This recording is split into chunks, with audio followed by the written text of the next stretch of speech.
अस्सलामुअलैकुम, welcome back to the audio stories. कैसे हैं आप सब? उम्मीद करती हूँ खैर खैरियत से होंगे। ओके, तो आज हम पढ़ने वाले हैं मोहब्बत से इश्क का सफ़र नॉवेल का पार्ट 8। उम्मीद करती हूँ आप लोगों को पसंद आएगा। तो बाकी स्टार्ट करते हैं। उठ जा भाई, शादी नहीं करवानी अपनी तुमने। अब अरियान को फ़ोन करते इसे उठाया तो शादी का नाम सुनते वो नींद में ही हड़बड़ाते उठा था। क्या बात सुबह सुबह कर रहे हैं भाई, मैं भला ऐसा क्यों चाहूँगा? खफगी से बोलते इसने जमाई रोकी। बेटा जैसी तुम्हारी हरकतें हैं मुझे तो ऐसा ही लग रहा है। टाइम देख पहले।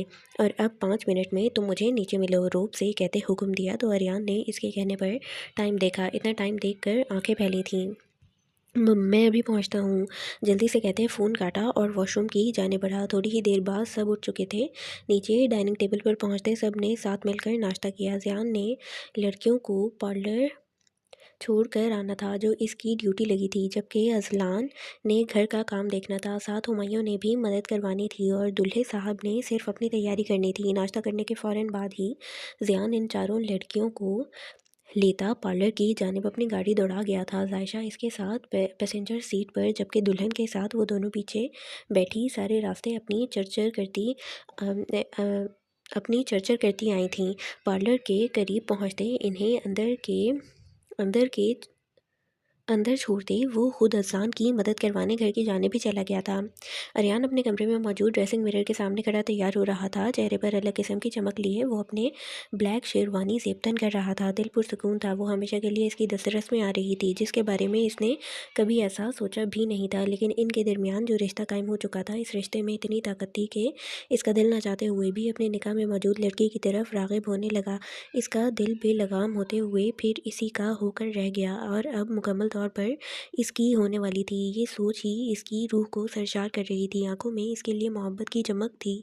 शेरवानी के बटन बंद करता इसने स्प्रे उठाकर खुद पर छिड़की थी। अपनी जू बेबी की मासूम चेहरा याद करते लबों पर दिलफरेब मुस्कुराहट बिखर गई थी। जू बेबी, बहुत तड़पाया है ना तुमने मुझे। अब अपनी बारी के लिए भी तैयार रहना। बहुत से हिसाब निकलते हैं तुम्हारी तरफ, जो सारे बेबाक करने का इरादा रखता हूँ। लबों पर खूबसूरत मुस्कुराहट सजाए सोचों में जूनिश से मुखातिब हुआ। इसे जूनिश की सारी हरकतें याद थीं, जो वो बेखुदी में अरियान के साथ करके इसे तड़पाने का काम करती थी। और अरियान का आज सारे हिसाब बेबाक करने का इरादा था। अपने आप को आखिरी दफ़ा मिरर में देखते इसने अपने कदम बाहर की जाने बढ़ाए। इसका इरादा खुद जूनिश को पार्लर से लेकर आने का था, क्योंकि वो खुद इसे सबसे पहले देखना चाहता था। अजलान सब लॉन का काम मुकम्मल करके खुद तैयार होने के लिए अपने कमरे की तरफ बढ़ रहा था। जब अरियान इसे दूल्हे के रूप में अपने सामने दिखाई दिया तो इसे देखकर बेसाख्ता दिल में माशाल्लाह कहा था, जो नज़र लग जाने की हद तक खूबसूरत लग रहा था। सफ़ेद शलवार कमीज़ पर ब्लैक शेरवानी पहने वो सीढ़ियाँ उतरता हुआ नीचे आया तो अज़लान को अपने सामने पाया, जो अब आईब्रो उठाते इसे देख रहा था। भाई आप अभी तक तैयार नहीं हुए? अज़लान के पास आते पूछा। मैं बस सोने जा रहा हूँ, तुम कहाँ जा रहे हो? जवाब देते साथ सवाल भी किया। मैं जू बेबी, मेरा मतलब जूनिश को पार्लर से लेने जा रहा हूँ। अज़लान की घुरी ने रवानगी से बोलती इसकी ज़ुबान को ब्रेक लगवाया था, तो इसने जल्दी से तस्दीक की। सब बड़े भी अपने अपने कमरों में तैयार हो रहे थे। ठीक है, जल्दी ले आना, मेहमान वगैरह सब आ रहे हैं, संजीदगी से कहा तो अरियान ने ताबेदारी से हाँ में सर हिलाया। भाई आपकी बीवी को भी ले आऊँ या आप खुद जाएंगे? आगे की तरफ बढ़ते अज़लान को शरारत से छेड़ा तो इसने मुड़कर अरियान को घूरी से नवाजा। अपनी वाली को ले आओ, मैं अपनी वाली को खुद ले आऊँगा, रूप से कहते अपने कमरे की तरफ बढ़ गया तो अरियान भी मुस्कुराते हुए बाहर की जाने बढ़ गया। सर आप ब्राइड को लेने आए हैं? लड़की ने पूछा तो अरियान ने हाँ में सर हिलाया, जिस पर वो लड़की मुस्कुराती हुई हाँ में सर हिलाती अंदर की जानिब बढ़ी और फिर कुछ ही देर बाद जोनिश ब्राइड बनी बाहर निकली थी कि अरियान कुछ देर तो इसे पहचान ही नहीं पाया। ब्राइड बनी इतनी हसीन लग रही थी, अरियान को अपने इर्द गिर्द सब थमता हुआ महसूस हुआ। जोनिश दोनों तरफ से लहंगे को उठाए अपने कदम इसकी तरफ उठाने लगी तो अरियान के स्टिल वजूद होश में आया। जल्दी से इसकी तरफ बढ़ा। कोई इतना प्यारा कैसे हो सकता है, और फिर सारे का सारा कैसे हो सकता है? इसके हाथ को थामते कान में सरगोशी नुमा आवाज़ में बोला तो जूनिश अपनी तारीफ पर खिलखिला उठी। अरियान इसे ब्राइड बने हंसते देख पलक झपकाए बिना देखने लगा। इसे लग रहा था इतनी प्यारी मुस्कुराहट इसने पहले कभी नहीं देखी। उफ़! ज़ू बेबी तुम तो मुझे पूरा घायल करने का इरादा लिए बैठी हो। बेखुद होते वहीं पर खड़े इसके गाल पर नरमी से अपने लब रखे तो इस बार ज़ूनिश नर्वस पड़ी। हाथ पर अपने हाथ की गिरफ्त मज़बूत करते पलकें झपकीं तो अरियान खुद ही पीछे हट गया। एक हाथ से इसके लहंगे को थामे, दूसरे हाथ से इसके लहंगे को पकड़े वो इसे एहतियात से लिए चलता गाड़ी तक लाया। पैसेंजर सीट का दरवाज़ा खोलते इसने बहुत ही एहतियात से पहले ज़ूनिश को अंदर बिठाया, फिर इसका भारी लहंगा गाड़ी के अंदर करते इसे फैलाया। इस सब के दौरान वो ज़ूनिश के काफ़ी नज़दीक हुआ था कि ज़ूनिश अपना सांस तक रोक गई। अरियान इसका लहंगा ठीक करते इसके सांस रोकने पर चेहरे पर फूंक मारते पीछे हटा और गाड़ी का दरवाज़ा बंद करते अपनी तरफ आकर बैठा तो ज़ूनिश ने गहरा सांस लिया। वो खुद इतना प्यारा लग रहा था कि ज़ूनिश बार बार नज़र भर कर इसे देखने पर मजबूर हो रही थी। अपनी तरफ आकर बैठा तो खुद पर ज़ूनिश की नज़रें महसूस करते इसकी तरफ देखा, जिस पर ज़ूनिश ने सटपटाते हुए अपनी नज़रों को झुकाया था। अरियान ने मुस्कुराहट ज़ब्त की। क्या हुआ ज़ू बेबी? गाड़ी चला कर रिवर्स करते पूछा तो ज़ूनिश ने हड़बड़ाते नफ़ी में सर हिलाया, लेकिन फिर बाद में नज़रें उठाकर इसे देखा। आपने बताया नहीं अली मैं कैसी लग रही हूँ? याद आने पर पूछा। हालांकि कुछ देर पहले अरियान ने इसकी तारीफ़ बहुत खूबसूरती से की थी, लेकिन शायद ज़ू बेबी को और सुननी थी, जो दोबारा कह बैठी। इसके कहने पर अरियान ने लब दांतों तले दबाते इसे इस्तेहकाक से देखा तो ज़ूनिश इसके देखने पर ही लाल टमाटर बनी। ज़ू बेबी सब्र करो, आज रात आपकी तारीफ़ ही करूँगा, लब दबाते मायूसी से कहा तो ज़ूनिश ने खफगी से इसे घूरा जब जो अब इसकी तारीफ़ नहीं कर रहा था। इसके घूरने पर आर्यन मुस्कुराया। इतनी प्यारी लग रही हैं कि मैं अभी से अपना इख्तियार खो रहा हूँ। आंखों में मोहब्बत के जज्बात लिए इसकी तारीफ़ की तो बस ज़ूनिश इस सब में सिर्फ अपनी तारीफ़ पर फिर से मुस्कुराई। बाकी आर्यन की किसी बात का इसे कोई सरोकार नहीं था। आप भी बहुत बहुत प्यारे लग रहे हैं। इसने भी अरियान की खुलकर तारीफ़ की, जिसे अरियान ने अपने सीने पर हाथ रखते खुशदिली से कबूल किया। ज़ूनिश ने मुस्कुराते हुए अब बाहर देखना शुरू कर दिया। कुछ ही देर बाद वो हवेली पहुंच गए थे। अज़लान खुद बाकी लड़कियों को और अपनी बीवी को लेने आया था। नूर ने आज फर्स्ट टाइम साड़ी पहनी थी, जो इसने बहुत अच्छे से कैरी की थी। डार्क ब्लू साड़ी पहने वो एहतियात से आहिस्ता आहिस्ता कदम उठा रही थी और अज़लान इसे देखने में महव था।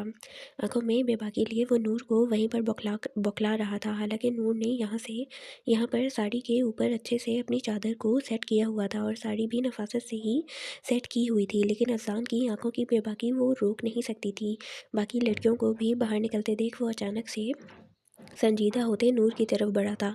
इसका हाथ पकड़ते वो इसे लिए गाड़ी की फ्रंट सीट पर बिठा गया, जबकि वो दोनों लड़कियां पीछे का दरवाज़ा खोलकर वहां बैठ गई थीं। आना तो ज़ियान ने था लेने, लेकिन अचानक से कुछ काम आने की वजह से अज़लान खुद लेने आया था। अज़लान खुद वाइट शलवार कमीज़ में मलबूस ऊपर डार्क ब्लू कलर की वास्कट पहनी हुई थी, जो इसे नूर के ड्रेस के साथ मैचिंग करवा रही थी। माथे पर सिल्की बाल बिखरे वो संजीदा चेहरा बनाए गाड़ी में आकर बैठा था। नूर ने चोर नज़र से इसकी तरफ देखा था और पीछे बैठी जायशा और रमना का इसने दिल में शुक्र अदा किया था, वरना वो जानती थी अपने बेबाक शौहर को।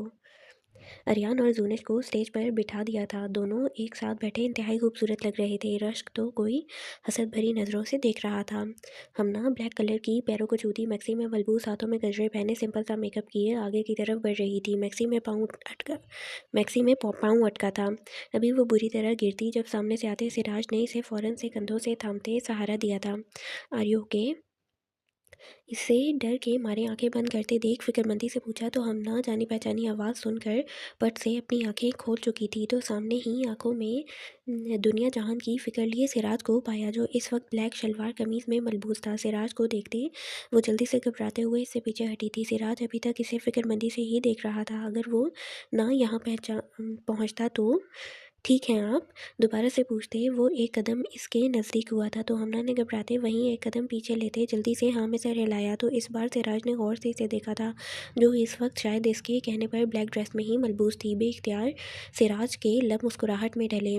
ब्यूटीफुल, आप तो बहुत अच्छी हैं, जल्दी बात मान जाती हैं, मुस्कुराते लहजे में तारीफ़ की तो हमना ने सर उठाकर इसकी तरफ देखा था। मैंने आपके कहने पर नहीं पहना ये कलर, हिम्मत करते कहा तो सिराज की मुस्कुराहट गहरी हुई। अच्छा, लेकिन मैंने तो ये कहा ही नहीं कि आपने ड्रेस मेरे कहने पर पहना है। मुस्कुराहट जब्त करते इसके मासूम से खूबसूरत चेहरे को देखा तो हमना हड़बड़ाती जल्दी से सर झुका गई। लेकिन आपके कहने तो यही वाले थे ना?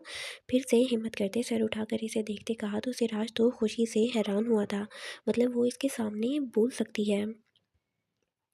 सही, सही कहा, मैं यही कहने वाला था और मुझे पता है आपने मेरे कहने पर नहीं पहनी ये ड्रेस। मुस्कुराहट ज़ब्त करते इसे देखते कहा तो हमना ने ज़ोर-शोर से हाँ में सिर हिलाया। फिर क्यों पहना है आपने ये कलर? आईब्रो झुकाते पूछा। इसकी मासूम बातें सिराज के दिल पर लग रही थीं। क्योंकि मुझे खुद ये कलर पसंद है।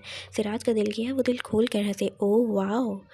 इसका मतलब हम दोनों की चॉइस तो बहुत मिलती है। मुझे भी ये कलर बहुत पसंद है। सिराज को बहुत मज़ा आ रहा था इसे तंग करते। इसकी बात पर हम ना अब कंफ्यूज होते नफ़ी में सर हिला रही थी। नहीं, नहीं, मुझे नहीं पसंद ये कलर।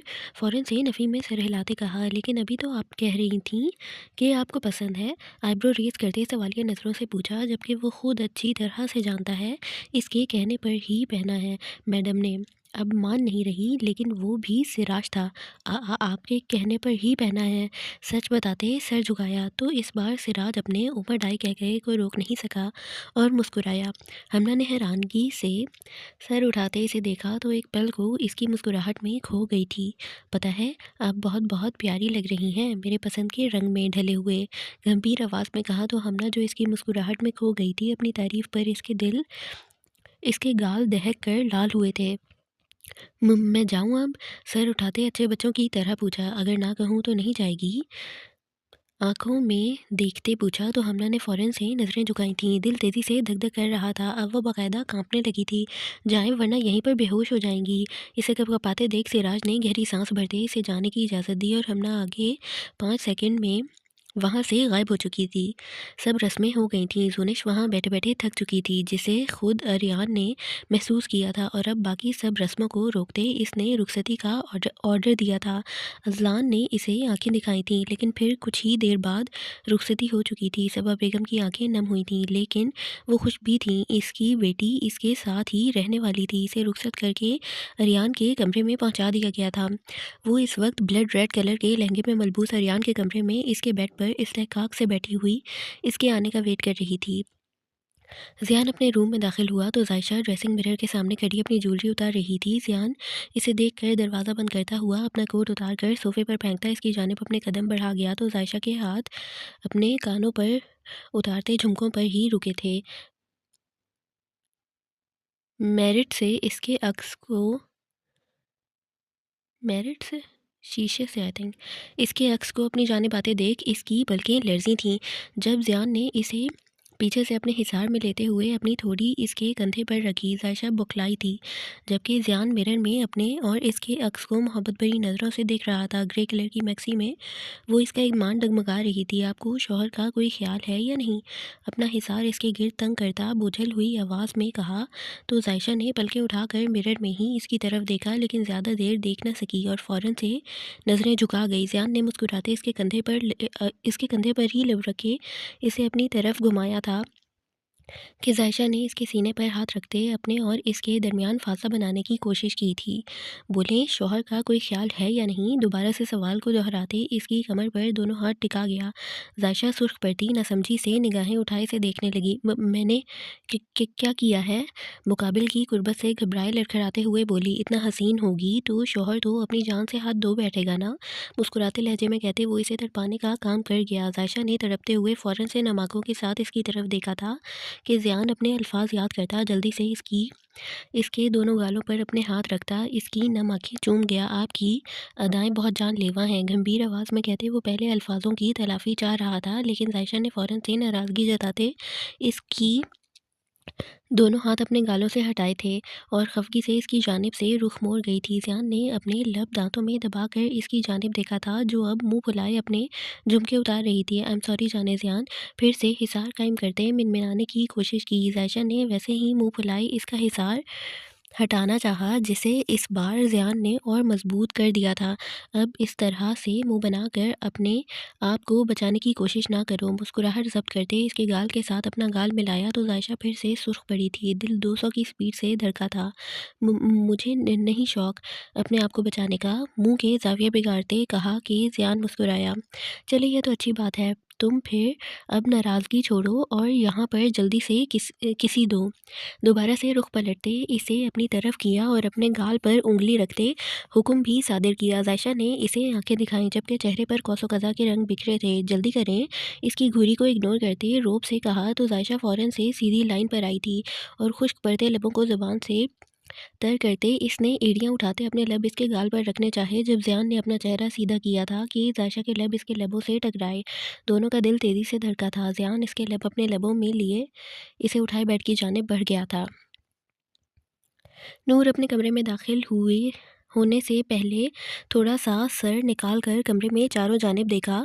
अज़ान को कमरे में ना पाकर गहरी तशक्कुर भरी सांस लेते वो जल्दी से रूम में दाखिल हुई। अज़ान की लौ देती नज़रें वो भूली नहीं थी, जो आज सारा दिन इसके गिर्द ही तवाफ़ कर रही थीं। जल्दी से अपने कदम ड्रेसिंग रूम की तरफ बढ़ाते वो अपनी सारी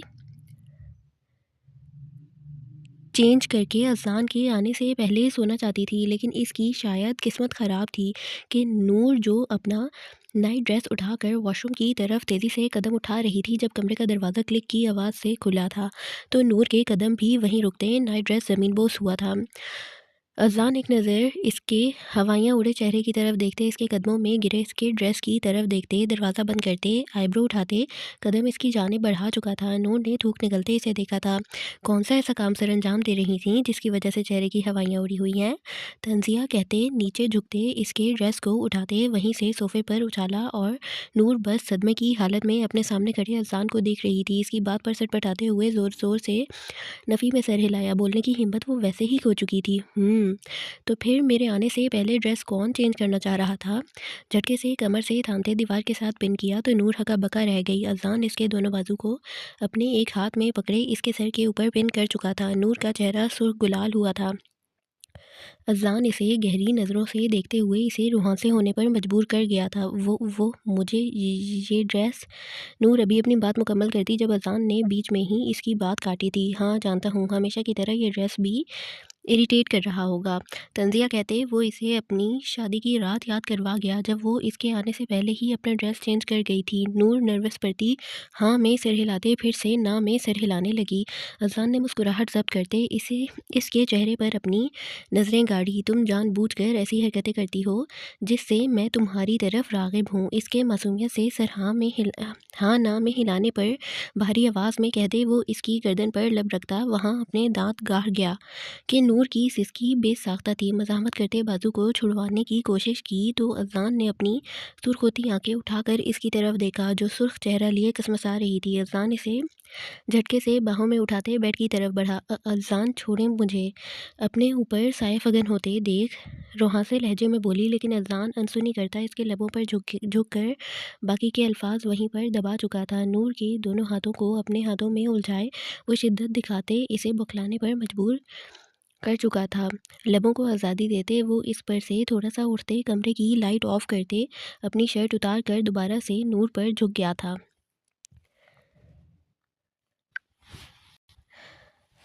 अज़लान रूम में दाखिल हुआ तो इसके बरअक्स ज़ूनिश इसके बेड पर अपने लहंगे को फैलाए चेहरे पर घूंघट सजाए बैठी हुई थी। अरियान को खुशगवार हैरत का झटका लगा था इसे इस तरह देखकर। दरवाजे को आहिस्ता से बंद किए वो चलता हुआ ज़ूनिश की तरफ बढ़ा। इसके करीब पहुंचकर वो इसके पास ही बेड पर बैठा था तो ज़ूनिश अब इंतज़ार करने लगी कि कब अरियान इसका घूंघट उठाएगा, जबकि अरियान सब कुछ भुलाए इसके घूंघट में मुकीद चेहरे को अपनी नज़रों से निहार रहा था,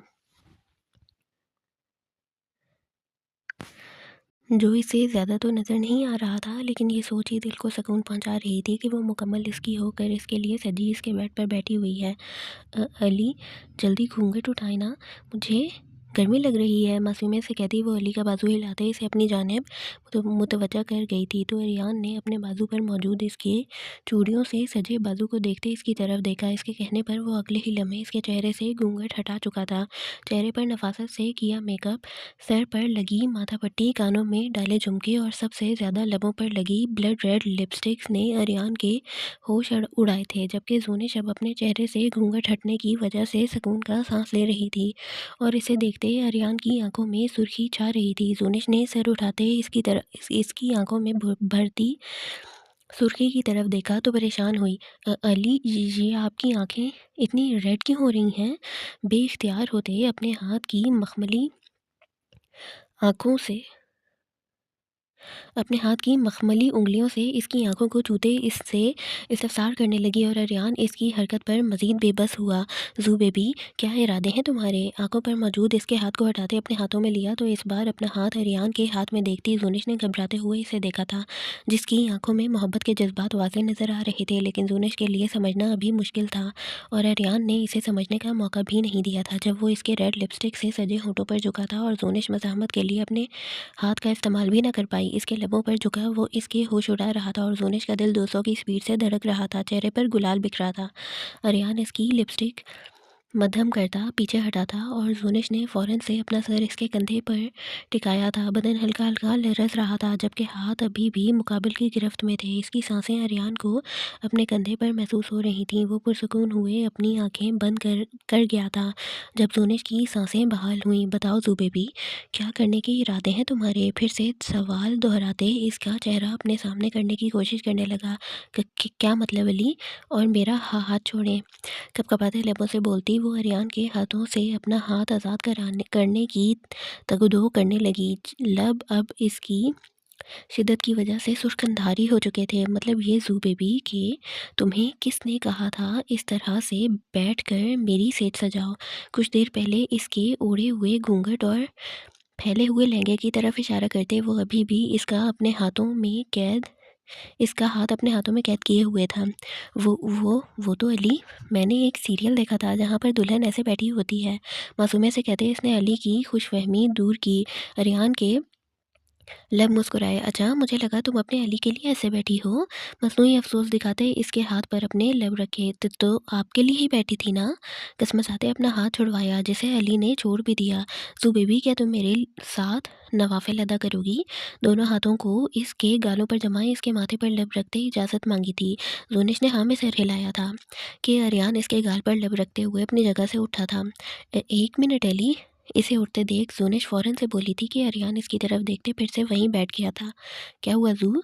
नासमझी से देखते पूछा। मैंने सीरियल में देखा था कि हस्बैंड अपनी वाइफ को कोई गिफ्ट भी देता है, आप मेरे लिए गिफ्ट नहीं लाए? आंखों को चुंधिया करके वो अली से अपना गिफ्ट पता नहीं पूछ रही थी या मांग रही थी। अली को समझ ना आई, लेकिन इसकी बात पर मुस्कुराया ज़रूर था। लेकर आया हूँ ना। जल्दी से अपनी पॉकेट में हाथ डालते इसने एक मखमली रेड कलर की डब्बी निकाली थी और जोनिश एक्साइटेड होते देख रही थी। खोलो इसे। डब्बी इसकी जानिब बढ़ाते बोला तो जोनिश ने जल्दी से थाम कर फ़ौरन से खोली भी थी और फिर इस डब्बी में मौजूद पेंडेंट को देखते जोनिश का चेहरा गुलाब की तरह खिल उठा था। वाह अली, ये कितना प्यारा लिखा हुआ है। अली की जू बेबी की तहरीर पर उंगली फेरते वो खिलखिलाई थी और अली महवियत से इसे देख रहा था। मेरी जू बेबी से ज़्यादा प्यारा नहीं हो सकता। चलो आओ पहले नवाफिल पढ़ते हैं। अपना भारी हाथ इसके सामने फैलाते इसे भी उठने का इशारा किया तो जुनिश वो डब्बी वहीं साइड टेबल पर रखती अपना हाथ इसके हाथ में थमाती उठी तो अरियान इसे लेकर चलता हुआ पहले ड्रेसिंग मिरर के पास आया। जुनिश को अपने सामने करते इसकी एक एक करके ज्वेलरी उतारी, जिसे जोनिश ने उतरवा भी ली। जाओ पहले चेंज करके तुम वज़ू कर आओ, फिर मैं करता हूँ। इसे समझाते वो खुद ड्रेसिंग मिरर की जाने बढ़ते वहाँ से इसे ड्रेस भी थमा चुका था, जिसे लेते जोनिश वॉशरूम की जाने बढ़ गई। कुछ ही देर बाद वो अली के पीछे खड़ी शुक्राने के नवाफिल अदा कर रही थी। सलाम फेर कर दोनों ने दुआ मांगी तो अरियान तो अरियान दोनों जाए नमाज फोल्ड करता ड्रेसिंग रूम में रख आया। तब तक जूनिश वहीं खड़ी रही। जू बेबी, अब तुम रेडी हो जाओ। इसके करीब आते वो इसे अपने हिसाब में लेते चलते हुए बेड की जाने बढ़ा, जबकि जूनिश इसकी बात पर नसमझी से इसे देखने लगी। क्या मतलब? बेड पर बैठते वो अरियान की जाने भी देख रही थी। अब मैं अपने सारे हिसाब बेबाक करने वाला हूँ, गंभीरता से कहते इसके होश उड़ाए। कौन से हिसाब? घबराते हुए वो वहीं बेड ग्राउंड से के साथ जा लगी थी। जब अरियान ने इसे कमर से पकड़ते अपनी जानिब खींचा था कि वो अरियान के सीने से टकराई। वही हिसाब जिससे तुम मेरे जज्बात जगाकर भाग जाती थी, लेकिन अब कहाँ भागोगी? आंख विंक करते वो इसके 14 तबक रोशन कर रहा था और जोनिश को अपना गला खुश्क पड़ता महसूस हो रहा था। इसे अरियान के इरादे वाकई ही अच्छे नहीं लग रहे थे। कोई नहीं, मैं आपके जज्बात जगाती और अब मुझे सोना है, छोड़े मुझे। फक हुए चेहरे के साथ वो इसकी मोहब्बत से भागने की कोशिश कर रही थी। लेकिन मेरा सोने का कोई प्लान नहीं है और ना ही तुम्हें सोने देना है। दोबारा से होठों पर लब रखता वो इसकी गर्दन की तरफ बढ़ाता और दोनिश का चेहरा रोहां से हो रहा था। अली, देखो मुझे सोना है, आप भी मुझे सोने दें। रोहां से होते वो इसका चेहरा अपनी गर्दन से निकालने की कोशिश करते हुए बोली, जिस पर वो वहाँ लव बाइट बनाता पीछे हटा था और जोनिश की आंखों में फ़ौरन नमी उतरी थी, जिस पर अरियान ने अपने लब रखे थे। जू बेबी, तुम मुझे मेरा हक नहीं दोगी? इसके घबराए हुए चेहरे की तरफ देखते वो इसके दोनों गालों पर अपने हाथ जमा जमा चुका था। रियान के सवाल पर जोनिश ने अपनी निगाहें उठाकर इसकी जानिब देखा था, लेकिन मुकाबिल की सुर्ख होती आंखों को इस बार वो ज़्यादा देर देख नहीं सकी थी और फ़ौरन से अपना चेहरा इसके सीने में छुपा गई थी। रियान इसके अंदाज पर मुस्कुराया था। अब मैं इसका हाँ में ही मतलब समझूं? अपने सीने में इसके छुपे चेहरे को देखते अरियान ने अपने अपने लब दांतों में दबाते पूछा था। ज़ोनिश मज़ीद इसमें छुपी थी कि अरियान का कहकहा बेसाख्ता था। थैंक यू ज़ू बेबी, देखना मैं तुमसे बहुत प्यार करूँगा। इसे बेड पर लिटाते अरियान खुद शर्टलेस हुआ था और इसे शर्टलेस होते देखकर ज़ोनिश ने फ़ौरन से अपनी आंखों पर हाथ रखा। अरियान ने मुस्कुराहट ज़ब्त करते कमरे की लाइट ऑफ करते इस पर झुका था। आराम से इसके हाथ को आंखों से हटाते इसके हाथ पर अपने लब रखे थे और ज़ोनिश ने फ़ौरन से धड़कते दिल के साथ अपनी आंखें बंद कर ली थीं। अरियान ने लब अब बेइख्तियार होते इसके चेहरे पर जावजा बोसों की बौछार कर रहे थे, जिस पर जूनिश ने दोबारा से घबराते हुए अपने दोनों हाथ इसके सीने पर रखते फिर से मज़ामत करनी चाहिए थी। जब अरियान ने इसके वही हाथ सर के ऊपर लॉक करते इसके होठों पर झुका था और फिर वो इसके ऊपर झुकता ही चला गया था। हुमायूं अपने कमरे की टेरेस पर खड़ा छत को घूर रहा था। आंखों में सिर्फ डोरे वाजे हो रहे थे। चेहरे पर संजीदगी के तासुरात लिए वो अपनी ही सोचों में मगन था। वो जूनिश को सोचना नहीं चाहता था और ना ही इसने अब कभी जूनिश के बारे में सोचा था। वो एक शादीशुदा लड़की को अपनी सोचों में लाकर खुद गुनहगार नहीं होना चाहता था, लेकिन आज जब इसकी रुखसती हुई तो ना चाहते हुए भी हुमायूं वहाँ से अपने कमरे में आ गया था। कमरे में आते ही इसने ठंडे पानी से शावर लिया ताकि वो अपनी सोचों को अपने तक ही महदूद रख सके। शावर लेने के बाद वो चलता हुआ टेरेस पर आया था। कई दूर सोचों में ना चाहते हुए भी जूनिश का मासूम चेहरा था, जिसे वो अपने जहन पर सवार नहीं होने दे रहा था। आंखों में उदासी लिए वो चांद को देखने लगा, जब एकदम इन दूर की सोचों पर किसी और का अक्स लहराया था। हुमायूं एकदम चौंका था और फिर जूनिश की सोच मिटने के साथ साथ इसे एमन का अक्स वाज़े नज़र आने लगा था। अचानक से एमन का ख्याल आने पर उसे याद आया था कि 3 दिन हो गए थे वो ऑफिस नहीं आ रही थी। मैनेजर ने बताया था इसकी तबीयत ठीक नहीं, और अब अचानक से इसका ख्याल आने पर इसे लगा कि वो एमन को कॉल करके पूछे भी कि वो 3 दिन से ऑफिस क्यों नहीं आ रही थी। और फिर अगले ही लम्हे इसने अपने ख्याल को अमली जामा पहनाने के लिए टेरेस से अपने कमरे की तरफ आया था। फ़ोन को हाथ में पकड़ते इसने एमन का नंबर डायल किया। अभी कॉल करता जब इसे ख्याल आया कि वो क्यों फ़ोन करे, इसे क्या ज़रूरत पड़ी है, वो खुद क्या सोचेंगी। ऐसी कई सोचें जहन में आईं, लेकिन वो इसका बॉस है और बॉस होने के नाते वो इससे पूछ भी सकता है कि वो ऑफिस क्यों नहीं आ रही। ये सोचते ही इसने एमन के नंबर पर कॉल कर दी थी। मेल जा रही थी लेकिन आगे से कोई उठा नहीं रहा था। हुमायूं माथे पर बल डाले अब तीसरी दफ़ा कॉल कर रहा था, जो थोड़ी देर बाद उठा ली गई थी। हेलो, कौन बात कर रहा है? स्पीकर से निढाल सी आवाज़ गूंजी थी। तो हुमायूं, जिसके माथे पर शिकनें उभरी हुई थीं, वो शिकनें पल में फिक्रमंदी में तब्दील हुई थीं। मिस एमन, आप ऑफिस क्यों नहीं आ रही? संजीदगी से कहते वो एमन को बौखलाने पर मजबूर कर गया। एमन के हाथ से फ़ोन छूटते छूटते बचा था। वो हैरानगी से फ़ोन को सामने किए घूरने लगी, जैसे यकीन चाह रही हो कि वाकई इसने आवाज़ सुनी है? क्या इसी ने फ़ोन किया है? मिस एमन, क्या आप मुझे सुन सकती हैं? दोबारा से स्पीकर से आवाज़ गूंजी तो एमन ने फ़ौरन से फ़ोन कान को लगाते हाँ में सर हिलाया था। जी सर। माथे पर चमकते ठंडे पसीने को साफ करती वो अपनी तेज़ चलती धड़कन पर हाथ रख गई। मैं आपसे कुछ पूछ रहा हूँ। दांत कचकचाते लफ्ज़ों पर जोर दिया जबकि दिल की हालत एकदम गैर हुई थी। जी सर। वो मेरी तबीयत नहीं ठीक, मिनमिनाते हुए कहा जबकि आवाज़ में कमज़ोरी महसूस करते हुमायूं बेचैन हुआ। क्या हुआ है तबीयत को?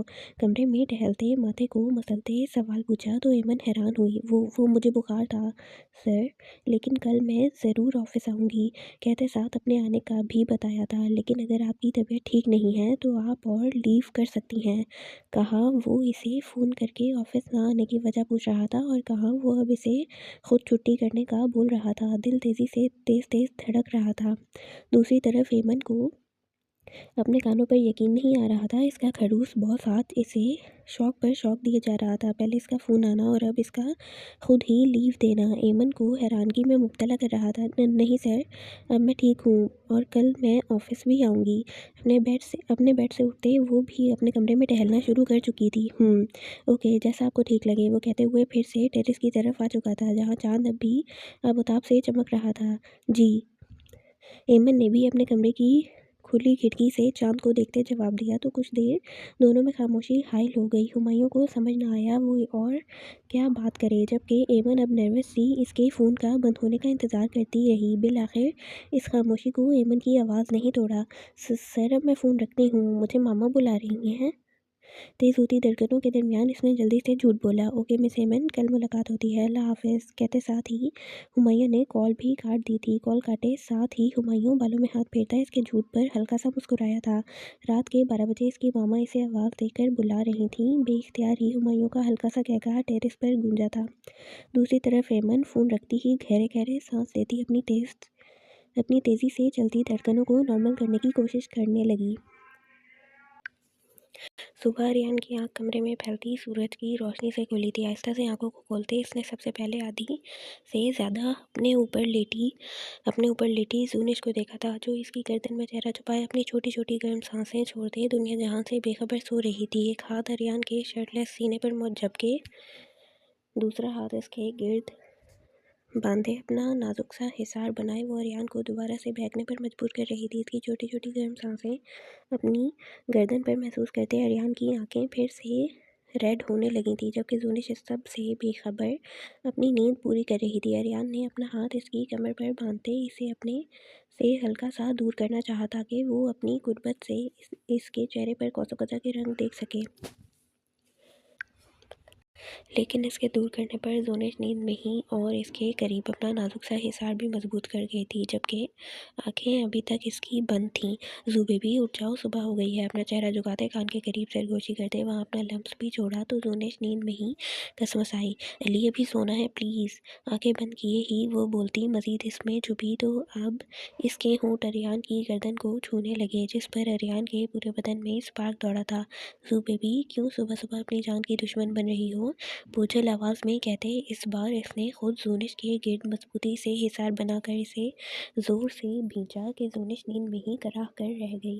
पट से आंखें खोलते इसने आर्यन को देखना चाहा, लेकिन इसकी गिरफ्त से वो हिल भी ना सकी।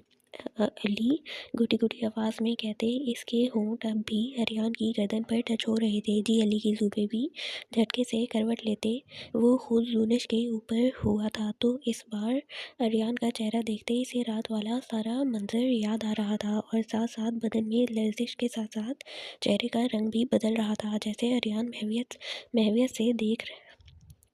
महवियत से देख रहा था। दोनों हाथ इसके दाएं बाएं टिकाए वो इसके सुर्ख पड़ते चेहरे की तरफ देखने लगा था और अब सब कुछ याद आने पर जूनिश की नज़रें भी खुद ब खुद ही झुकती जा रही थीं। आर्यन के लब मुस्कुराए। बताओ जूबे भी कुछ कह रही थी तुम? अपनी शर्ट इसके बदन पर देखते अरियान ने अपना चेहरा इसकी गर्दन में छुपाते वहाँ अपने लब रखे थे और जूनिश की धड़कनें सरपट दौड़ी थीं। फ़ौरन से नफ़ी में सर हिलाते वो रो देने को हुई। अरियान को अपनी गर्दन पर झुके देख इसमें हिम्मत नहीं हो रही थी कि वो इसे दूर भी कर सके, जबकि अरियान इसके नाम में हिलते सर को महसूस करते अपना चेहरा निकाल कर इसके चेहरे की तरफ देखा जो रोने की तैयारी पकड़ रहा था। क्या हुआ मेरी जू को? ये रोने की तैयारी किस खुशी में हो रही है? मोहब्बत से चूर लहजे में कहते इसने जूनिश के माथे पर लब रखे थे। अली, मुझे भूख लगी है।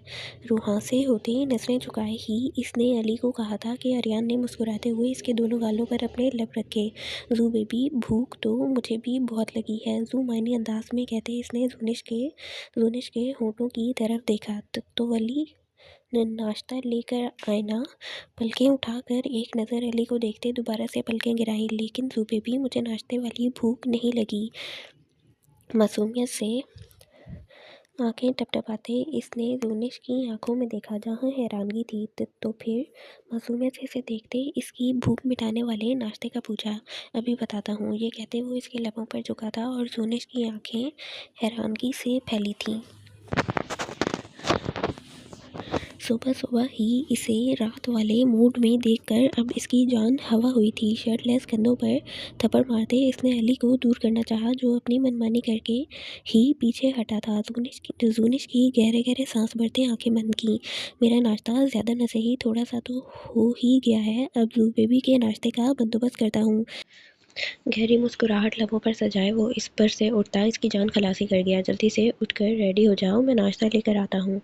इसे कहकर वो ड्रेसिंग रूम की तरफ बढ़कर अपनी कोई शर्ट उठा कर पहनने लगा, जबकि जूनिश अब भी बेड पर लेटी हुई थी। अरियान शर्ट पहनकर कमरे से बाहर निकल गया तो जूनिश भी उठते जल्दी से अपना ड्रेस लेती वॉशरूम में जा बंद हुई थी। यार, जो तुमने मुझे नंबर दिया था वो आज सुबह ही दोबारा ओपन हुआ था। फ़ोन कान को लगाए वो अज़लान से मुखातिब हुआ तो इसका जवाब सुनते अज़लान की नींद भग से उड़ी थी। ट्रेस किया है फिर नंबर को।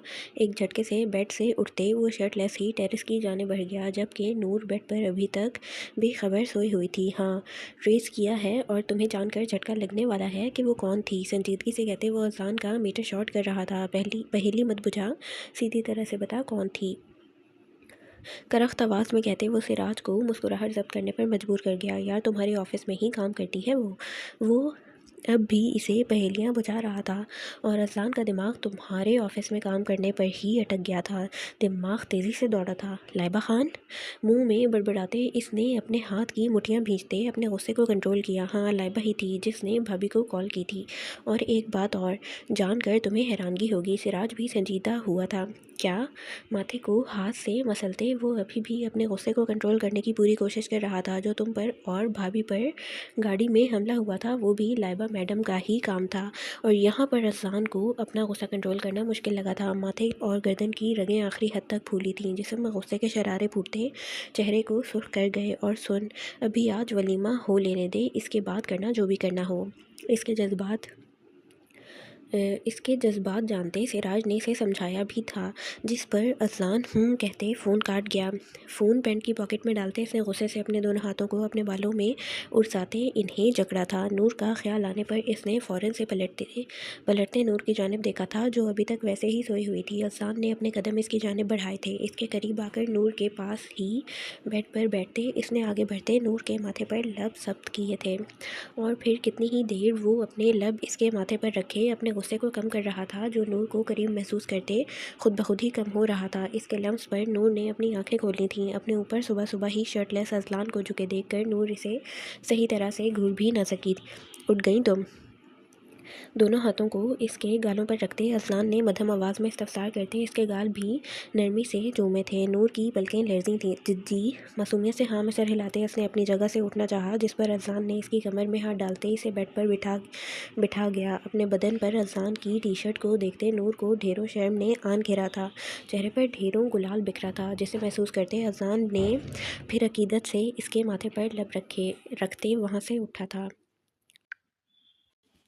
चेहरे पर ढेरों गुलाल बिखरा था, जिसे महसूस करते अज़ान ने फिर अकीदत से इसके माथे पर लब रखते वहाँ से उठा था। अभी इसका नूर को तंग करने का कोई मूड नहीं था, इसलिए शराफत से उठते हुए वो ड्रेसिंग रूम की तरफ बढ़ गया था ताकि नूर अपनी जगह से उठकर वॉशरूम जा सके।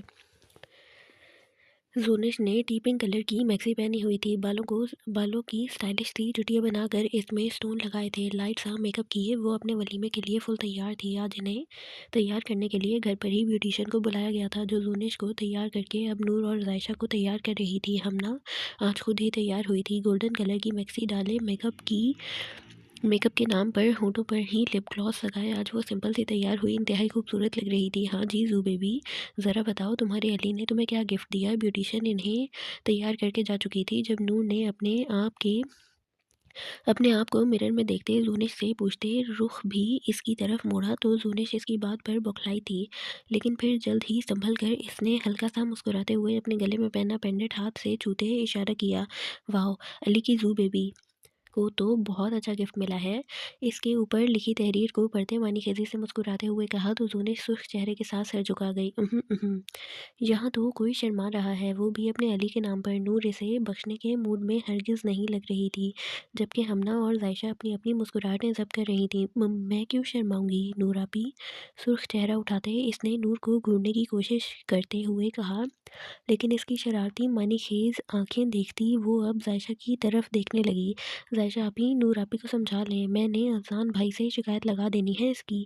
जायशा से कहते इसने खफगी से नूर को भी घूरा था, जो अभी तक इसे छेड़ने का काम सरअंजाम दे रही थी। जू, हमारा अफजान भाई अब हमारा नहीं रहा, वो हमारी नूर भाभी का हो गया है। वो प्रॉपर नंदों वाला काम सरअंजाम दे रही थी और नूर अब इन दोनों को घूर रही थी, जबकि जबकि हमना अपने होठों पर हाथ रखने अपनी मुस्कुराहट रोकने की कोशिश कर रही थी। जायशा आपी, वैसे आपको मेरा साथ देना चाहिए था, क्योंकि मैं आपकी नंद हूँ, लेकिन खैर अब आपने इस जू की बच्ची का साथ दे ही दिया है तो कोई बात नहीं। मसनूई रोहांसे होते वो जायशा को अब इमोशनल ब्लैकमेल करने लगी। एक मिनट नूर आपी, आई एम नॉट जू की बच्ची, आई एम जू बेबी। वलीमे की दुल्हन बनी वो एक अदा से कहती इन्हें मुस्कुराने पर मजबूर कर गई। अभी वो कोई बात करती जब इन्हें नीचे से ऑर्डर मिला कि जूनिश को लेकर नीचे आ जाएं, तो वो जूनिश को लिए नीचे की तरफ बढ़ गई। अरियान ने सबसे पहले जूनिश के साथ फ़ोटोशूट करवाया था। अलग अलग पोज लेते वो अनगिनत तस्वीरें जूनिश के साथ बनाते अब स्टेज पर इसे लिए बैठा था। जब सिराज स्टेज पर आते अरियान के साथ बगलगीर होते जूनिश के सर पर हाथ रखा था। बैठे सिराज भाई, सिराज को कहते वो खुद जूनिश के साथ बैठ गया तो सिराज भी इसके साथ ही दूसरे सोफे पर बैठा था। जब इसकी नज़र सामने पड़ी थी और फिर पलटना भूल गई, वो गोल्डन मैक्सी पहने, हाथों में सुर्ख गुलाब के गजरे पहने सामने ही चलती हुई आ रही थी। सिराज को अपनी निगाहें इस पर से हटाना दुनिया का मुश्किल तरीन काम लगा। अपनी पलकों को झपकाए बगैर ही वो हमना को ही अपनी नज़रों के हिसार में लिए हुए था। जब इसके पास बैठते अफजान ने अपना गला खनखनाते इसे अपनी जानिब मुतवज्जा करवाया। सिराज तख्ते से बाहर निकलते हुए हड़बड़ाते अफजान की तरफ देखने लगा, जो इसे ही देख कम और घूर ज़्यादा रहा था। क्या था ये? सवालिया अंदाज में कहते तफ्तीशी निगाहों से देखा। सिराज गड़बड़ाया। कहाँ क्या था? मुकम्मल अनजान बनते इसने अपना फ़ोन निकाला था। एक मिनट में कॉल सुन लूँ, अज़लान को कहते हुए वो अपना फ़ोन लेते वहाँ से रफू चक्कर हुआ था, जबकि अज़लान पीछे इसकी पुश्त को घुरियों से नवाजता रह गया। माशाल्लाह, आप वाकई इतनी प्यारी हैं, यह मेरे दिल को कुछ ज़्यादा लगती हैं। हमना के पीछे खड़े होते इसने भारी गंभीर आवाज़ में कहा तो हमना अपनी जगह से उछली थी। जल्दी से सहमते हुए इसने अपने पीछे देखा, जहाँ सिराज वाइट कलर की कमीज शलवार पहने दोनों बाजुओं को सीने पर फोल्ड किए इसके चेहरे को अपनी नज़रों के हिसार में लिए हुए था। इसे अपने सामने देखकर हमना अब मासूमियत से यहाँ वहाँ देख रही थी। आप अब मुझे तंग करते हैं, मैं अपने भाई को बताऊंगी। आंखों में खौफ लिए अपने हाथों की उंगलियों को मरोड़ते वो इसे धमकी दे रही थी। सिराज को फ़ौरन से खांसी का दौरा पड़ा था। वो व्हाट? मैंने आपको कब तंग किया? इसे अपने से डरने के बावजूद धमकी देते देख सिराज हैरान कुन होते मुस्कुराहट जब्त कर गया था। जी, आप मुझे तंग करते हैं। जहाँ भी मैं जाती हूँ आप मेरे पीछे आ जाते हैं और मुझे ब्लैकमेल भी करते हैं। मैं अब अपने भाई को बताऊंगी। आंखों में सिराज का ही खौफ लिए वो सिराज को ही धमकियां लगा रही थी और सिराज इस छटाक भर की लड़की को देख रहा था। शायद आप भूल रही हैं कि मैं एक पुलिस इंस्पेक्टर हूँ और एक पुलिस इंस्पेक्टर को धमकी लगाने के जुर्म में मैं आपको अरेस्ट भी कर सकता हूँ। दोनों हाथों को अपनी पुश्त पर बांधते इसकी जानिब झुकते हमना की आंखों में आंखें डालकर वो हमना को कपाने पर मजबूर कर गया। पुलिस का नाम और इस पर तजाद अपने आप को अरेस्ट होने का सुनकर ही हमना की हवाइयाँ उड़ गई थीं। सिराज मुस्कुराती निगाहों के साथ इसे देखते इससे थोड़ा पीछे हटा। जी, फिर क्या ख्याल है? मुझ पर बेमानी इल्ज़ाम जो लगाए हैं, बताएँगी अपने भाई को? फिर से दोनों हाथ सीने पर बाँधते वो हमना के सफ़ेद पड़ते चेहरे को दिलचस्पी से देखकर महसूस हो रहा था और हमना को अपना दिल बंद होता महसूस हो रहा था। नहीं, मैं नहीं बताऊँगी। आप मुझे मत अरेस्ट कीजिएगा। आँखों में नमी की लकीर लिए वो सिराज से मुखातिब हुई तो सिराज इसकी आँखों में आँसू देखकर फ़ौरन से अलर्ट हुआ था। ये आँसू साफ़ करें फ़ौरन से, निकलने नहीं चाहिए आपकी आँखों से ये आँसू। सख्ती से कहते इसे वार्न किया तो हमना ने फ़ौरन से अपने आँसू पलकों के बार से ही पीछे को धकेले थे। गुड गर्ल, चलें अब जाएँ, फिर बात होगी। मुस्कुराते हुए इसे वहाँ से जाने का कहा क्योंकि अगर वो ना कहता तो कन्फर्म था हमना ने वहीं खड़े रहना था। लेकिन अब सिराज के कहने पर वो फ़ौरन से वहाँ से गायब हो चुकी थी। सिराज ने गहरी सांस भरते गर्दन को रब किया था और दोबारा से स्टेज की तरफ बढ़ गया। ज़ूनिश अपने रूम में ड्रेसिंग मिरर के सामने थकी हुई बैठी अपनी ज्वेलरी उतार रही थी जब अरियान कमरे में दाखिल हुआ। ज़ूनिश को ड्रेसिंग के सामने देखकर वो मुस्कुराता हुआ रूम लॉक करता इसकी जानिब बढ़ा। क्या हो रहा है ज़ू बेबी? मुस्कुरा कर कहते इसे ड्रेसिंग मिरर के सामने से हाथ बढ़ा कर उठाया। अली मैं बहुत थक गई हूँ कि मुझसे ये ज्वेलरी भी नहीं उतारी जा रही। मुँह फुलाते वो इसे अपने कानों में पहने झुमकों की तरफ इशारा करते बताने लगी कि इससे ये भी नहीं उतार रहे। रियान इसके अंदाज पर मुस्कुराया। कोई बात नहीं ज़ू बेबी, मैं हूँ ना, मैं हेल्प करता हूँ अपनी ज़ू बेबी की। हाथ इसके कानों की तरफ बढ़ाते वो इसके झुमकों के साथ छेड़खानी कर रहा था। जी अली, और ये चूड़ियाँ भी उतार देना, मासूमियत से कहते वो अपने हाथ भी अरियान के सामने कर गई। अरियान ने मुस्कुराकर झुमके उतारने के बाद अब इसके हाथ थामते आराम से चूड़ियाँ भी उतारने लगा। चूड़ियाँ उतारने के बाद इसने जूनिश की दोनों कलाइयों को थामते वहाँ नरमी से अपने लब रखे थे कि जूनिश जो कब की लापरवाह खड़ी अपने नखरे अरियान से उठवा रही थी अपने नखरे अरियान से उठवा रही थी। इसकी इतनी सी जसारत पर ही सटपटाई थी। कोई और हुक्म ज़ुबे भी? अपने लब कलाइयों से हटाने के बाद वो इसकी आंखों में देख कर बोला, जहाँ अब शर्म हया से पलकें झुक रही थीं। वो वो ये पिंस भी उतार दें। अपने बालों में लगी पिंस की तरफ इशारा करते वो इसे नया हुक्म भी दे चुकी थी और अरियान सर को खम देता इसका हुक्म कबूल करता। अब नहायत नरमी से इसके बालों से पिंस निकालते इसे कंधों पर फैला गया।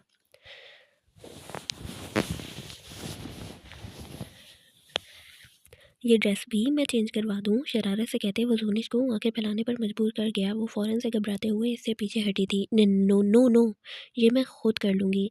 हवाइयाँ उड़े चेहरे के साथ कहते वो अरियान को मुस्कुराने पर मजबूर कर गई। लेकिन मैं तो तुम्हारी थकावट की वजह से ही कह रहा था। वो अब भी मुस्कुराहट छुपाए इसे तंग कर रहा था और ज़ूनिश कलाइयाँ सॉरी गुलालियाँ बिखेरते चेहरे के साथ नफ़ी में सर हिलाती अपने चेहरे पर आते बालों को हाथ की मदद से पीछे कर रही थी। नो अली, बस मुझे इतनी ही हेल्प चाहिए थी। घबराए चेहरे के साथ लड़खड़ाती ज़ुबान से कहा। ओके ज़ू बेबी, जैसा तुम्हें मुनासिब लगे, जाओ चेंज कराओ। तंग करने का इरादा तक करते वो इसे चेंज करने की इजाज़त दे चुका था। जूनिश फ़ौरन वहाँ से हटती ड्रेसिंग रूम की जानिब भागी थी और अरियान इसकी फुर्ती देखकर मुस्कुराहट जब्त कर रहा था। कुछ देर बाद ही वो ड्रेस चेंज करने के बाद आ चुकी थी तो अरियान को पहले से ही नई ड्रेस में बेड पर लेटे देखकर जूनिश इस बार थोड़ी सी घबराई थी। आ जाओ जू बेबी। अरियान के कहने पर वो अपने छोटे छोटे कदम उठाती अब बेड की जाने बढ़ने लगी थी।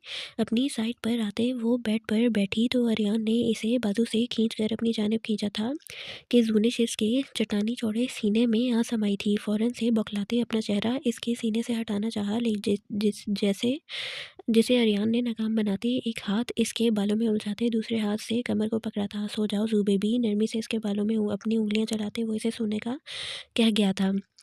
जूनिश ने कसमसाते हुए फिर से वहाँ से उठना चाहा तो इस बार अरियान ने इसकी कमर पर मौजूद अपने हाथ की गिरफ्त सख्त करते इसे जैसे वार्न किया था। अगर सोना है तो यहीं पर सोना पड़ेगा, लेकिन अगर नहीं सोना तो भी बता दो, मैं प्यार कर लेता हूँ अपनी जू बेबी को। कान के करीब झुकते सरगोशी नुमा आवाज़ में कहा तो जूनिश वहीं पर स्टिल होकर लेट चुकी थी।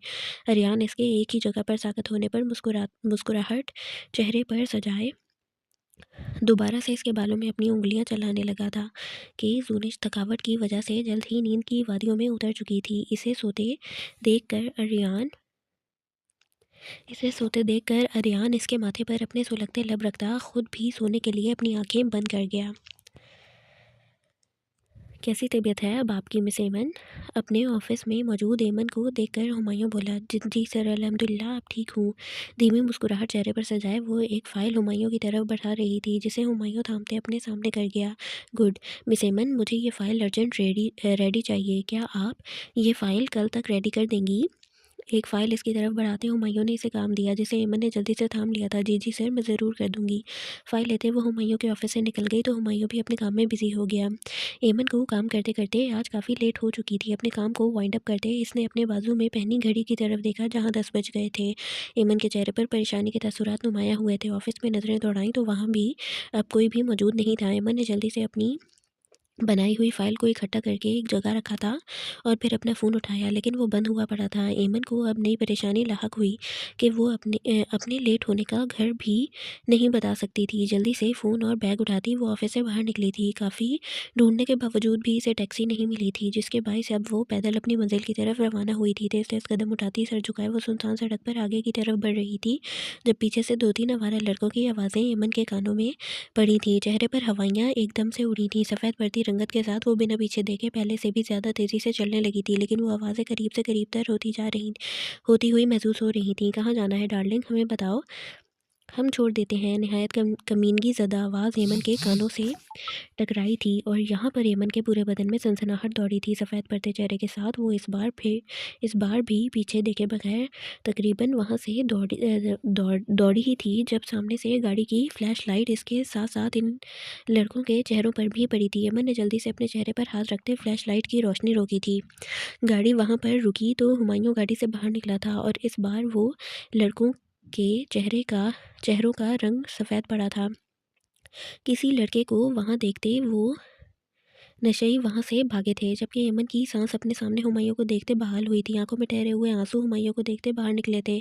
इसे देखते तहफ़्फ़ुज़ का एहसास हुआ था तो फ़ौरन से कदम इसकी जानिब बढ़ाए थे, जबकि हुमायूं हाथों की मुठ्ठियाँ भींचे इन लड़कों का सोचते अपना गुस्सा कंट्रोल कर रहा था। मिस हेमन, मैं ऑफिस में ही आपका काम वाइंड अप होने का इंतज़ार कर रहा था। अगर आपने जाना ही था तो कम अज़ कम मुझे बता सकती थी। एक एक लफ्ज़ चबा चबा कर बोलते वो अपना गुस्सा कंट्रोल करते सुर्ख आंखों से इसे इससे इस्तफ़सार कर रहा था और एमन अब हिचकी लेती हैरानगी से इसकी बात सुन रही थी। मुझे नहीं पता था कि सर कि आप ऑफ़िस में हैं। लंबी हिचकी लेते इसने अपनी तरफ से इसे सफाई दी थी, लेकिन हुमायूं अपना गुस्सा अभी बमुश्किल ज़ब्त किए खड़ा था। चलें, गाड़ी में बैठें आप, सख्त लहजे में कहते हुक्म दिया था तो एमन तजुब्जुब का शिकार होती बिना कुछ बोले इसकी गाड़ी की जानिब बढ़ गई। हुमायूं ने इसके जाने के बाद 2-3 गहरे गहरे सांस भरते खुद को रिलैक्स किया था और ख़ुद भी गाड़ी की जानिब बढ़ गया। ये आपका फ़ोन क्यों ऑफ था? मैंने इतनी कॉल्स की थी आपको। गाड़ी में बैठते ही एक नया सवाल सख्त अंदाज में पूछा तो एमन, जो इसके साथ पैसेंजर सीट पर बैठी थी, भीगी पलकें उठाते इसकी जानिब देखा। फ़ोन में चार्ज नहीं था, इसलिए बंद हो गया। भीगे लहजे में दोबारा से सफाई दी तो हुमायूं को इस बार इस पागल लड़की पर पहले से ज़्यादा गुस्सा आया था, जो अपना फ़ोन तक चार्ज नहीं कर सकती। गुस्से से इसे घूरते हुमायूं ने गाड़ी को चलाया था। आज से आपको ऑफिस की ही गाड़ी छोड़ने और लेने जाया करेगी। गाड़ी सड़क पर दौड़ाते उसने एमन के लिए एक हुक्म सादिर किया था, जिसे सुनते एमन की आंखें हैरानगी से फटी थीं। जी सर, कंफ्यूज होते दोबारा से पूछा। शायद सुनने में गलती हो गई हो। इसके दोबारा पूछने पर हुमायूं ने इसकी तरफ देखते ही इसे सख्त घूरी से नवाजा। शायद सुनने की हिस्स काम करना छोड़ रही है आपकी, तंजिया कहते इसने हेमन को मुंह बसोड़ने पर मजबूर कर दिया था, जिसे देखते हुमायूं ने गहरी सांस भरी थी। मैंने कहा आज से आपको ऑफिस की तरफ से ही पिक एंड ड्रॉप किया जाएगा, लफ्ज़ों में तब्दीली करते दोबारा से समझाया था और हेमन को इस बार सचमुच में खुशगवार हैरत हुई थी। जी सर, थैंक यू, खुशी से इसे कहते अब वो बाहर की जानिब देखने लगी थी और हुमायूं भी अब बिना और कोई बात किए इसे इसके घर पहुंचाना चाहता था। हमना भी शावर लेकर वॉशरूम से निकली ही थी जब इसे अपना फ़ोन रिंग होता सुनाई दिया, तो बालों को टॉवल में लपेटती वो अपने फ़ोन की जानिब बढ़ी थी, जो रिंग होते होते अब बंद हो चुका था। हमना ने फ़ोन उठाकर देखा, जो किसी अननोन नंबर से 4 कॉल्स आ चुकी थी। हमना हैरानगी से फ़ोन को देखते अभी रखना चाहा, जब एक दफ़ा फिर से फ़ोन रिंग हुआ तो हमना ने बिना ताख़ीर किए फ़ोन उठाकर कान को लगाया था। "कब से मैं कॉल कर रहा हूँ, कहाँ थी आप?" मुकाबिल ने सख्त लहजा अपनाते हमना के होश उड़ाए थे। आज 3 दिन हो गए थे अरियान के वलीमे को गुज़रे हुए और इनकी मुलाकात को हुए हुए। सिराज की आवाज़ पहचानते ही हमना के हाथ से फ़ोन छूटते-छूटते बजा था। चेहरा सफ़ेद पड़ते, हाथ पैर फूले थे। कौन? अच्छी तरह पहचानने के बावजूद वो इससे इसके बारे में ही इस्तफ़सार करने लगी कि सिराज ने आईब्रो रेज़ किया था।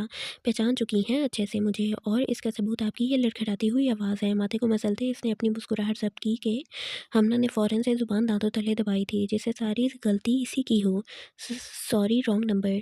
अपने लड़खड़ाते लहजे को काबू में रखते इसने फ़ौरन से मुकाबिल की कॉल इसके मुँह पर काटी थी कि सिराज ने बंद फ़ोन को हैरानगी से अपनी आँखों के सामने करते वाक़ई ही जानना चाहा था कि इसने कॉल काट दी है। और इस बार सिराज ने अपना आईब्रो इसे दाँत देने वाले अंदाज़ में रेज़ किया था, जैसे वो इसके सामने खड़ी हो। दोबारा से फ़ोन करते कान को लगाया तो फिर से कॉल काटी गई, और सिराज ये सोच कर हैरान हो रहा था कि मुकाबिल को इतनी हिम्मत कहाँ से मिल गई थी। 2-3 कॉल्स के बाद भी फ़ोन जब ना उठाया गया तो सिराज ने फ़ोन को साइड पर रखा था और ख़ुद अपनी जगह से उठा था। तो फ़ोन नहीं उठाएँगी मेरा, चलें कोई बात नहीं।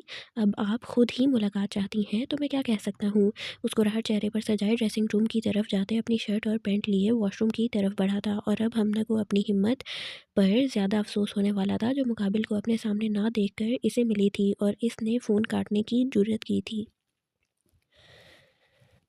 यार, आप मेरे सर को ही दबा दें, बहुत पेन हो रही है। अपना सर इसकी गोद में रखे वो ज़ायशा से फ़रमाइश कर गया था कि ज़ायशा इसका सर अपनी गोद में देखकर एक लम्हे को तो गड़बड़ाई थी, लेकिन इसकी तकलीफ़ का एहसास करते वो जल्द ही अपनी अपने नाज़ुक हाथ इसके सर पर रख चुकी थी कि ज़ियान ने अपनी आँखें बंद करते इसके नाज़ुक से लम्स को अपने माथे पर महसूस किया था। ज़ायशा नहायत नरमी से अपने हाथों को मूव करती इसका सर दबाने लगी थी, और ज़ियान को अपने सर का दर्द गायब होते महसूस हो रहा था। ज़्यादा पेन हो रही है, मैं पेन किलर दूँ? इसकी बंद आँखों को देखते ज़ायशा ने परेशानी से इस्तफ़सार किया था कि ज़ियान ने अपनी आँखें खोलकर इसकी तरफ देखा, जो परेशानी से इसके चेहरे को ही तक रही थी। पेन किलर से ज़्यादा आपके हाथों की ही ज़रूरत है मुझे। नरमी से इसके हाथ लबों को लगाते दोबारा से अपने माथे पर रख गया। मतलब साफ़ था कि वो दोबारा से दबाए, और ज़ायशा भी सुर्ख पड़ती दोबारा से अपने हाथों को फिर से मूव करती इसका सर दबाने लगी थी। ज़ियान पर नींद ज़ियान पर नींद गालिब आने लगी थी, और फिर वो कुछ ही मिनटों में इसकी गोद में ही सर रखे वहीं सो चुका था। ज़ायशा ने इसके चेहरे की तरफ देखा, जो पुरसुकून सा आंखें बंद किए नींद की वादियों में जा चुका था। ज़ायशा के लब हल्के से मुस्कुराया, आहिस्ता से इसके ऊपर झुकती नहायत ही नरमी से अपने लब इसके माथे पर रखे थे। ज़ियान की नींद का ख्याल करते वो जल्द ही पीछे हट गई। अपने सर को बैकग्राउंड से टेक लगाए वो खुद भी आंखें बंद कर गई। वो पुरसुकून सी बेड पर लेटी नींद की वादियों में गर्क थी, जब इसे महसूस हुआ जैसे वो किसी की नज़रों के हिसार में है। पट से आंखें खोलते इसने अंधेरे में ही चारों जानिब नज़रें दौड़ाकर देखने की कोशिश की थी। आंखों में खौफ उतरा था, जबकि माथे पर खौफ के बायस पसीने के छोटे छोटे कतरे नमूदार हुए थे। अपने दुपट्टे को बेड से उठाते कंधे पर फैलाते खुश्क गले को तर करते इसने लाइट जलाई, तो सामने ही इसे खिड़की के पास खड़ा सिराज दिखाई दिया था। इससे पहले कि वो चीखती, सिराज एक जस्ट में इस तक पहुंचते अपना भारी हाथ इसके लबों पर जमा चुका था कि हमना की अब खौफ से आंखें फैली थी। पूरे बदन पूरी तरह से लरज़ उठा था। रीढ़ की हड्डी में सनसनाहट दौड़ी थी। बड़ी बड़ी आंखों में खौफ लिए वो यकटक इसे ही देखे जा रही थी, जैसे यकीन करना चाह रही हो कि वहाँ वाक़ई ही वो मौजूद है। जबकि सिराज इसकी हालत से महज़ूज़ हुए इसके चेहरे पर ही अपनी नज़रें टिकाए हुए था। हाथ इसने अभी तक इसके होठों पर ही जमाए रखा था। मैं हाथ हटा रहा हूँ, चीखना मत, नरमी से कहते इसने अपना हाथ इसके लबों से हटाया था, जबकि हमना अभी तक वैसे ही इसे देख रही थी। अगर फ़ोन ना काटती तो यहाँ तक नौबत ना आती। इसके बेहिस्सो हरकत बदन को देखते सिराज मुस्कुराहट ज़ब्त करते इसे बाजू से पकड़कर इसे एक झटके से अपने मुकाबिल खड़ा कर चुका था। हमना का साकत वजूद होश में लौटा था। माथे पर पसीने के कतरे अब भी चमक रहे थे। दिल की धड़कन नॉर्मल से हटकर तेज़ी से चलने लगी थी। आप यहाँ क्या? अभी वो अपना जुमला मुकम्मल कर दी जब सिराज ने इसकी बात बीच में ही काटी थी। पहले मेरी बात का जवाब दें, कॉल क्यों काटी थी आपने? दोनों कंधों को हाथों से पकड़ते इसने अपनी बात पर जोर देते पूछा था। तो हमना को अब अपने पैरों पर खड़े रहना महाल लगा था। मुकाबिल का खौफ अब पूरे बदन में सरायत करने लगा था। मुझे नहीं। इससे पहले कि वो झूठ बोलती सिराज ने फिर से इसकी बात काटी। पता था, आपको अच्छी तरह से पता था कि फ़ोन पर कौन बात कर रहा है। इसके बावजूद कॉल काटने की वजह कंधों पर हाथों की गिरफ्त थोड़ा सख्त करते संजीदा लहजे में पूछा। तो हम ना इसके लबो लहजे और हाथों की गिरफ्त पर बस बेहोश होने के दर पर हुई थी। चेहरा जर्द पड़ा था। या आप मुलाकात करने का इरादा रखती थीं? मुकाबिल की हालत के ज़ेरे असर अपने लहजे को पल में शरारती बनाते वो हाथों की गिरफ्त भी ढीली कर चुका था और हमना अब इसकी बात समझने की कोशिश कर रही थी। आप जाएं प्लीज़, कोई देख लेगा। घबराए लहजे में कहते वो अब इल्तिजाइया लहजे में बोली थी। चला जाऊँगा, पहले बात डिस्कस कर लें। इसके कंधों को हाथों की गिरफ्त से आज़ाद करते वो पीछे हट चुका था और हमना खौफ लिए नासमझी से इसे देखने लगी। आइंदा अगर तुमने मेरी कॉल काटी तो अंजाम की ज़िम्मेदार तुम खुद होगी। आंखों में दोबारा से संजीदगी लिए उंगली उठाते वार्न किया। तो हमना तो बस इसके लफ्ज़ तुम पर ही अटक चुकी थी। वो इसे तुम बुला रहा था, समझ रही हो मेरी बात को? इसे अपनी तरफ मुतवज्जा ना पाकर इस बार वो थोड़ा तेज़ लहजे में बोला था और हमना ने ज़ोर शोर से हाँ में सर हिलाया था। Good girl. दोबारा से नर्म लहजा अपनाते वो हमना की जान निकालने के दर पर हो चुका था। अच्छा, अब मैं चलता हूँ, लेकिन दोबारा से कह रहा हूँ, मैं फ़ोन करूँ तो फ़ोन को उठाना है। नरमी से कहते वो इसे वैसे ही छोड़ते खिड़की की तरफ बढ़ते जिस रास्ते से आया था वहीं से वापस लौट चुका था और हम ना अभी तक साकत खड़ी समझने की कोशिश कर रही थी कि ये ख्वाब नहीं हकीकत थी। अज़ान, आप कहीं जा रहे हैं? वो आज ऑफिस नहीं गया था, लेकिन अब 12 बजे के करीब इसे तैयार होते देख नूर इसकी तरफ देखते बोली, जो ड्रेसिंग मिरर के सामने आकर खड़ा हुआ था। जी, मुझे कुछ काम है, तुम वो टाई लेकर आओ इधर। बताते साथ इसे एक हुक्म भी दिया। तो नूर जो बेड पर बैठी इसे तैयार होते देख रही थी, अज़ान के कहने पर अपनी जगह से उठती टाई उठाकर इसकी तरफ बढ़ी थी। मिसेस, पकड़ाने को नहीं कहा। अपनी तरफ इसे टाई बढ़ाते देख आंखें दिखाते कहा। तो नूर मुंह बसोरती खुद एड़ियाँ उठाते वो टाई इसकी गर्दन के गिर्द लगाने लगी। तो अजान इसे इतनी मुशक्क़त करते देख खुद नीचे की तरफ झुका था। अब लगाओ। नीचे झुकते इसने अपने सर को भी थोड़ा सा झुकाते इसकी मुश्किल आसान की थी कि नूर ने फ़ौरन से टाई बांधी थी। अजान सीधा हुआ। कहाँ जा रहे हैं आप? इसे परफ्यूम उठाकर खुद को पकड़ाते देख इसके इसके हाथ से लेती हुई बोली, कुछ काम है, जल्दी वापस आ जाऊंगा। नूर को अपने ऊपर स्प्रे करते देकर जवाब दिया। अच्छा। अच्छा को खींचते इसकी बात का जवाब देते स्प्रे की शीशी खुद ही ड्रेसिंग के सामने रखी। कुछ कहना है तुमने? इसे इसे मुंह बनाते देख अज़लान ने इसे कमर से पकड़ते अपने नज़दीक किया था कि नूर इस अचानक अफ्तादगी पर बौखलाते हुए फ़ौरन से अपने हाथ इसके सीने पर जमा चुकी थी। नहीं तो मुकाबिल की इतनी सी ही गुर्बत पर चेहरे पर गुलाल बिखरा था। फ़ौरन से नफ़ी में सर हिलाते लड़खड़ाते जवाब दिया। तो अज़लान ने इसके दोनों गालों को नरमी से अपने लबों से छुआ था। गालों से होते लब लबों पर आए थे। नहायत नरमी से अपना लम्स बिखेरते इससे पीछे हटा। तो नूर का शर्म हया से सुर्ख सुर्ख पड़ता चेहरा देखा। पलकें गालों पर झुकी हुई सजदा रेज हो रही थीं। अज़लान मेस्मराइज हुआ था। दोबारा से माथे पर अकीदत से लब रखते वो इसे अपने गले लगाकर दोनों बाजू इसकी कमर पर बांध गया कि नूर का चेहरा इसके सीने में समाया था। दिल तेज़ी से धड़कता हुआ मुकाबिल को भी अपने सीने में बजना सुनाई देने लगा था। आपको ज़रूरी काम पर जाना था, चेहरा इसके सीने से निकालने की कोशिश करते बोली, लेकिन मुकाबिल सुकून से इसे अपने हिसार में लिए खड़ा था। नूर की आवाज़ भी जैसे इसे सुनाई ना दी हो। कुछ देर बाद खुद ही वो इससे दूर हटा था और इसे अपने मुकाबिल किया था। जब मैं वापस आऊँगा ना, तो मुझे तुमसे एक किस चाहिए, ओके? अपनी बात से इसे सख्ते की हालत में छोड़ते, इसके माथे पर लब रखते वो रूम से निकलता चला गया और नूर पीछे इसकी बात याद करती शर्मो-हया से दोहरी पड़ रही थी। मिस एमन, आप मिस लाइबा को मेरे ऑफिस भेजें। अपने ऑफिस में दाखिल होते ही इसने एमन को कहा था, जो अपने बॉस को ऑफिस में आते देख खुद भी इसके पीछे ही ऑफिस में दाखिल हुई थी। अजान की बात सुनते एमन का चेहरा एक लम्हे के लिए सफ़ेद पड़ा था।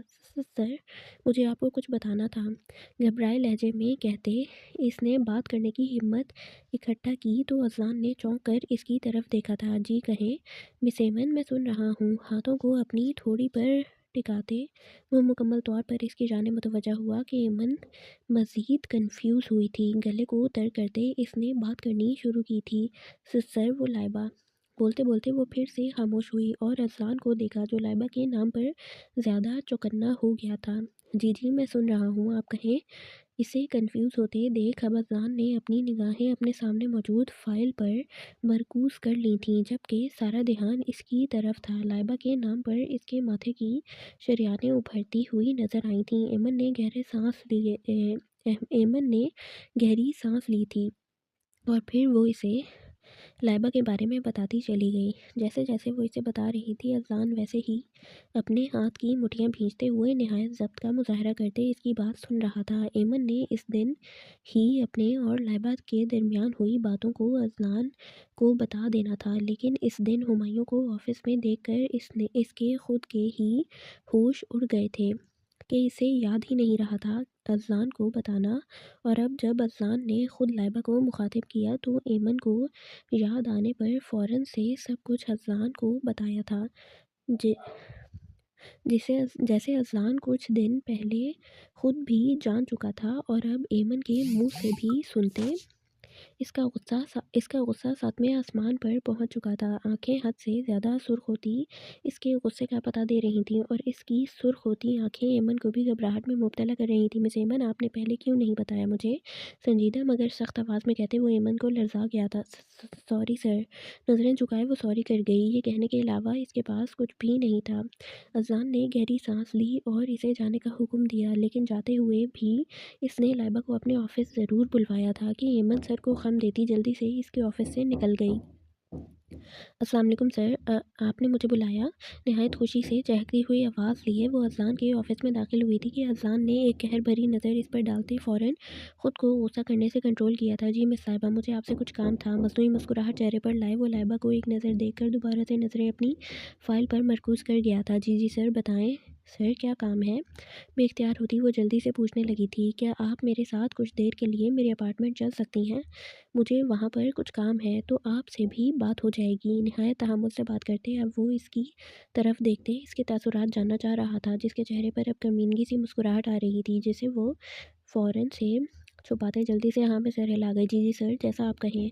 चेहरे पर मुस्कुराहट लाए वो बिना सोचे समझे इसे हाँ कर गई थी और अज़लान के चेहरे पर फ़ख्रिया मुस्कुराहट आई थी। चलें आ जाएं फिर। इसे अपने पीछे चलने का इशारा करते अपना फ़ोन और कीज़ उठाते वो खुद ऑफिस से बाहर निकल गया और जाते जाते वो अपने फ़ोन पर एक मैसेज करना नहीं भूला था, जबकि लाइबा चेहरे पर मुस्कुराहट लाए मगरूर सी चाल चलती इसके पीछे जा रही थी। अज़लान खुद ड्राइव कर रहा था, जबकि इसके पीछे ही पैसेंजर सीट पर पूरे इत्मीनान के साथ लाइबा बराजमान थी। अज़लान नहायत संजीदगी से सामने देखते हुए ड्राइव कर रहा था और इसे वक्फे वक्फे से अपने ऊपर लाइबा की निगाहें भी महसूस हो रही थीं, जिसे वो नहायत मुश्किल से बर्दाश्त करते हुए इग्नोर कर रहा था। कुछ देर बाद ही अज़लान ने अपनी गाड़ी फार्म हाउस के सामने रोकी थी। आ जाए मिस लाइबा, एक नज़र इसे देख कर कहते वो खुद गाड़ी से बाहर निकल गया था, तो लाइबा भी जल्दी से सीट बेल्ट खोलती गाड़ी से बाहर निकलती इसके पीछे ही कदम बढ़ा चुकी थी। लाइबा ने अभी लाउंज में कदम रखा ही था, जब अज़लान ने एक झटके से इसे चेयर पर धक्का देते इसके बाजुओं को रस्सियों से जकड़ चुका था। ये सब कुछ इसने इसने 1 मिनट में किया था कि लाइबा को समझने का भी मौका नहीं मिला था। अज़लान ऐसे चेयर पर बांधते खुद इसके सामने मौजूद सोफे पर इत्मीनान से बैठा था, लेकिन आंखों की सुर्खी बता रही थी कि वो किस कदर ज़ब्त का मुजाहरा कर रहा है। लाइबा अभी तक अपने साथ हुई इस अचानक अफतादगी पर अपने बंधे हुए बाजुओं को देखते अजान की तरफ देखने लगी थी, जिसके चेहरे पर पुरस्कार सी मुस्कुराहट थी, लेकिन आंखें आंखों में इतनी ही सफाकी दर आई थी। लाइबा को अपने इर्द गिर्द खतरे की घंटियां बजती हुई सुनाई देने लगी थीं। 5 मिनट हैं आपके पास। अगर मेरे सवालों के जवाब देने के अलावा आपने अपनी ये ज़ुबान चलाई तो इसे काटने में 1 मिनट नहीं लगाऊंगा। अपने दोनों हाथों को एक दूसरे में उलझाए वो इसकी तरफ झुकता सर्द मोहरी से बोला था कि लाइबा के पूरे बदन में सनसनाहट दौड़ी थी। चेहरा सुर्ख से सफ़ेद पड़ने लगा था। जिन आंखों में कुछ देर पहले अजलान को पानी की चमक थी, अब वही आंखों में खौफ उतरता हुआ दिखाई दे रहा था। गला खुश्क पड़ने लगा था। सर, आप क्या कह रहे हैं? मुझे क्यों बांधा है? प्लीज़ खोले मुझे। अपने बाजुओं को छुड़वाने की कोशिश करते वो निहायत ही खौफजदा लहजे में बोल रही थी। शायद तुम्हें मेरी बात समझ नहीं आ रही, मैं क्या कह रहा हूँ। आंखों में खून उतरने लगा था तो उसे से अपनी चेयर पर हाथ मारते वो तकरीबन इस पर धाड़ा ही था कि लाइबा ने ज़ोर से अपनी आंखें बंद की थीं। मिसेस ज़िलान हैदर से फ़ोन पर बात तुमने की थी? पहला सवाल करते इसने लाइबा को आंखें खोलने पर मजबूर किया था। वो फटी खौफज़दा निगाहों से इसकी तरफ देखते कुछ बोलने की कोशिश करने लगी। मैंने पूछा, तुमने नूर अज़लान हैदर से फ़ोन पर बात की थी? गुस्से से धारते हुए वो इसे अपनी जगह से उछलने पर मजबूर कर गया। मैं नहीं जानती। आप क्या बात कर रही हैं? मुझे छोड़ें। आँखों को खौफ से बंद किए वो वहाँ से बस रिहा होना चाहती थी, लेकिन अपने माथे पर किसी चीज़ की नोक चुभती हुई महसूस हुई तो लाइबा का पूरा बदन खौफ से कँपकँपाया। इसने डरते-डरते अपनी आँखें खोलकर अपने सर पर तानी हुई पिस्टल को देखा था और फिर इसके चेहरे का रंग लट्ठे के मानंद सफ़ेद पड़ा था। हाँ या ना? अज़ान के सर पर जुनून सवार हो रहा था और लाइबा का दिल पत्ते के मानंद लरज़ रहा था। इसके इसके इस बार पूछने पर लाइबा ने रोते हुए ज़ोर-शोर से गर्दन हाँ में हिलाई थी। अज़लान का चेहरा मज़ीद हर एहसास से आरी हुआ। इस दिन हमारी गाड़ी का एक्सीडेंट भी तुमने करवाया था, हाँ या ना में जवाब चाहिए। पिस्टल हवस इसके कनपटी पर मौजूद थी, जिस पर अज़लान ने सवाल करने के साथ गिरफ्त भी मजबूत की थी। जी। इस बार भी जल्दी से जवाब देते वो इस पिस्टल को ही देख रही थी, जो इसकी कनपटी पर धंसती ही जा रही थी। लाइबा की अब हिचकी ही बन चुकी थी और मिस लाइबा ये बताना पसंद करेंगी कि आपने ये हरकतें सरअंजाम देकर अपनी मौत को क्यों दावत दी है। इस बार लहजे को पुरस्कार बनाते इसके जान लबों पर ले आया था और लाइबा को वाकई ही लग रहा था कि इसकी ज़िंदगी अब मौत की तरफ ही जा रही थी।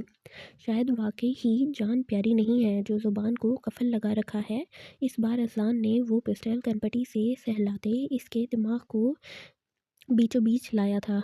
मैं आपसे मोहब्बत करती थी सर। इसने कभी सोचा नहीं था कि वो अपनी मोहब्बत का इजहार करेगी भी तो इस हालत में, जबकि इसके लफ्ज़ थी पर अज़लान के लबों पर मुस्कुराहट आई थी। मैं साहिबा क्या अब नहीं है?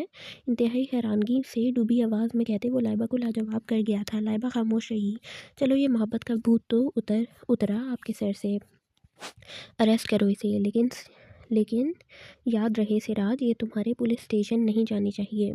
अपने पीछे सिराज को महसूस करते इसने सिराज को ऑर्डर दिया था, जिसे सिराज ने समझते हुए फ़ौरन से हाँ में सर हिलाया था। वो अज़लान की बात अच्छे से समझ रहा था। बेशक वो लड़की ज़ात पर हाथ नहीं उठा सकता था, लेकिन लाइबा को बख्शने के मूड में भी नहीं था, जिस पर इसने सिराज को ऑर्डर दिया था। सिराज ने फ़ौरन से इसे अरेस्ट किया था और आज इसके बेसमेंट में एक और फ़र्द का इजाफा हो गया था। ज़ोनिश अपने कमरे में मौजूद इधर से उधर चक्कर काटती हुई अरियान के आने का इंतज़ार कर रही थी। इसे इंतहाई भूख लगी हुई थी, लेकिन इन 3-4 दिनों में इसने अरियान के साथ ही अपना खाना खाया था, लेकिन आज पता नहीं वो क्यों लेट हो गया था कि अभी तक घर नहीं आया था और ज़ोनिश का भूख के मारे बुरा हाल हो रहा था। जब मज़ीद भूख बर्दाश्त ना हुई तो खुद ही बेड साइड टेबल से फ़ोन उठाकर अरियान को कॉल मिलाई। अरियान, जो आज ऑफिस में मौजूद किसी प्रोजेक्ट पर काम कर रहा था, जब फ़ोन रिंग हुआ, झुंझलाते हुए फ़ोन की तरफ देखा तो जू बेबी की कॉल आते देख इतनी मसरूफ़ियत में भी चेहरे पर मुस्कुराहट दौड़ी थी। अस्सलाम वालेकुम जू बेबी। फ़ोन उठाते ही इसने मुस्कुराते लहजे में कहा था, लेकिन ज़ूनिश ने तो इसके सलाम को सुना ही नहीं था। अली कब तक वापस आएंगे? सलाम का जवाब दिए बगैर वो नाराज़गी भरे लहजे में बोली थी कि आर्यन ने इसके सवाल पर अपने हाथ में मौजूद वॉच पर टाइम देखा था और देखते ही इसने अपने माथे को मसला था। ज़ू बेबी, मुझे थोड़ा-सा काम है, तुमने खाना खा लिया? इसको जवाब देते अरियान को खाने का याद आया था, तो फ़िक्रमंदी से पूछा, नहीं, आप कब आएँगे? निरूठेपन से कहते वो फिर से इसके आने का पूछने लगी थी, तो अरियान के माथे पर बल नमूदार हुए थे। ज़ू बेबी, नहीं, तुम खाना खाकर सो जाओ, मैं जल्दी आने की कोशिश करूँगा, लेकिन तुम खाना ज़रूर खा लेना। गर्दन को रब करते जूनिश को कहा तो इसका फूला मुंह मज़ीद फूला। ठीक है, बाय। गुस्से से कहती कॉल काट गई थी। कैसे वो इसे खाना खाने का कह सकता था, जबकि वो इतनी देर से इसका इंतज़ार कर रही थी। जूनिश को आर्यन पर गुस्सा आया था, जबकि आर्यन इसके गुस्से का सोचकर अपनी कीज़ और फ़ोन उठाता ऑफिस के रूम से निकल गया था। इसका इरादा अब हवेली में जाने का था। अरियान ने अपने कमरे में कदम रखा तो रोशनी ने इसका इस्तकबाल किया था। जूनिश बेड पर बैठी नहायत मसरूफ़ अंदाज में नॉवल पढ़ रही थी। दरवाज़ा खुलने की आवाज़ पर इसने एक नज़र दरवाजे की सिम देखा था, लेकिन अरियान को अपने सामने देखकर वो खफकी से सर झुकाकर दोबारा से नॉवल पढ़ने लगी थी। अरियान को इसने मुकम्मल इग्नोर किया था कि अरियान इसके अंदाज पर लब दांतों तले दबाता इसे नॉवल में इतना मसरूफ़ देख कर दरवाज़ा बंद करता इसकी तरफ बढ़ा था, लेकिन जूनिश ने इस बार नज़र उठाकर इसकी जानिब नहीं देखा था। ड्रेस निकालो मेरा, मैं शावर लेता हूँ, तब तक तुम खाना लेकर आओ। इसे इतने मसरूफ़ अंदाज में नॉवल पढ़ते देख अरियान अपने बालों में हाथ फेरते हुए इससे चंद कदम की दूरी पर खड़ा होता इसे ऑर्डर दे चुका था, तो जूनिश ने इसे छोटी सी घुरी से नवाजा था और फिर नहायत ही एहसास करने वाले अंदाज में अपने नॉवल को एक साइड पर रखते बेड से खड़ी होती हुई ड्रेसिंग रूम की जानिब बढ़ गई। अरियान का ड्रेस निकालते वो इसे थमा चुकी थी, तो अरियान भी संजीदगी से वो ड्रेस पकड़ता हुआ वॉशरूम की जानिब बढ़ गया। एक दफ़ा शावर लेने के बाद पुरसकून होता ही इसे मनाने का इरादा रखता था, जो बिना फजूल इससे नाराज़ हो चुकी थी। ड्रेस देने के बाद वो इसके कहने पर नीचे खाना लेने बढ़ गई। शायद ना भी जाती, लेकिन इसने खुद अभी तक नाराज़ होते खाना नहीं खाया था, तो पेट में चूहे दौड़ रहे थे, जिसकी बिना पर इसे अरियान का कहना मानते हुए नीचे से खाना लेने जाना पड़ा था। फ्रेश होकर बाहर निकला तो जूनिश सामने ही टेबल पर खाना रख रही थी। अरियान गीले बालों में हाथ फेरते ही इसकी तरफ बढ़ते ही सोफे पर बैठ गया और जूनिश के बाजू को भी पकड़ते अपने साथ बिठा लिया। जूनिश मुंह बजोरते चुपचाप बैठ गई। अरियान ने बिना कोई बात किए छोटा सा निवाला बनाते इसके लबों की जानिब बढ़ाया था। जूनिश ने अरियान को घूरते हुए अपने दोनों हाथ इसके सामने लहराए। मेरे हाथ हैं, मैं खा लूँगी। मुंह बनाते वो खुद ही अपने हाथ से निवाला बनाने लगी थी, जबकि आर्यन ने अभी तक अपने हाथ को इसके सामने किया हुआ था। इसके अंदाज पर वो मुस्कुराहट ही ज़ब्त कर सका था। जानता हूँ तुम्हारे हाथ हैं जू बेबी, जिससे तुम मुझे खिला देना। अब चुपचाप खाओ जल्दी से, वरना धमकी वो ऐसे दे रहा था जैसे वो इसे एक थप्पड़ मार कर खिलाने वाला था। वरना वरना क्या कर लेंगे आप? गुस्से से घूरते हुए पूछा, जबकि दोनों दोनों के हाथों में अब खाने का निवाला मौजूद था। वरना फिर मैं ऐसे ही बैठा रहूँगा। निहायत मासूमियत से कहा था कि इस जूनिश के दिल ने बीट मिस की थी। इसे घूरते हुए चुपचाप अपना मुंह खोलती वो इसके हाथ में मौजूद निवाले को ले चुकी थी। अरियान मुस्कुराया था और इसके हाथ को पकड़कर अपने होठों के सामने करते वो इसके निवाले को अपने मुंह में ले चुका था। फिर दोनों ने मिलकर खाना खाया था। अरियान बीच बीच में खुद ही अपने हाथ से निवाला बनाकर इसके मुंह में डाल देता था। सॉरी जू बेबी, कल से कभी लेट नहीं होऊंगा। खाने से फारिग होते इसने जल्दी से अपनी रूठी हुई बीवी से माफ़ी मांगी थी। वो इतनी देर इसे अपने से नाराज़ नहीं रख सकता था। It's okay. अभी भी मुंह बनाया हुआ था कि इसके सॉरी कहने पर जल्द ही माफ़ भी कर दिया था। ऐसे कौन माफ़ करता है? इसका चेहरा अपनी तरफ करते वो इसके गालों पर लब रखते बोला था। मैंने माफ़ कर दिया आपको अली।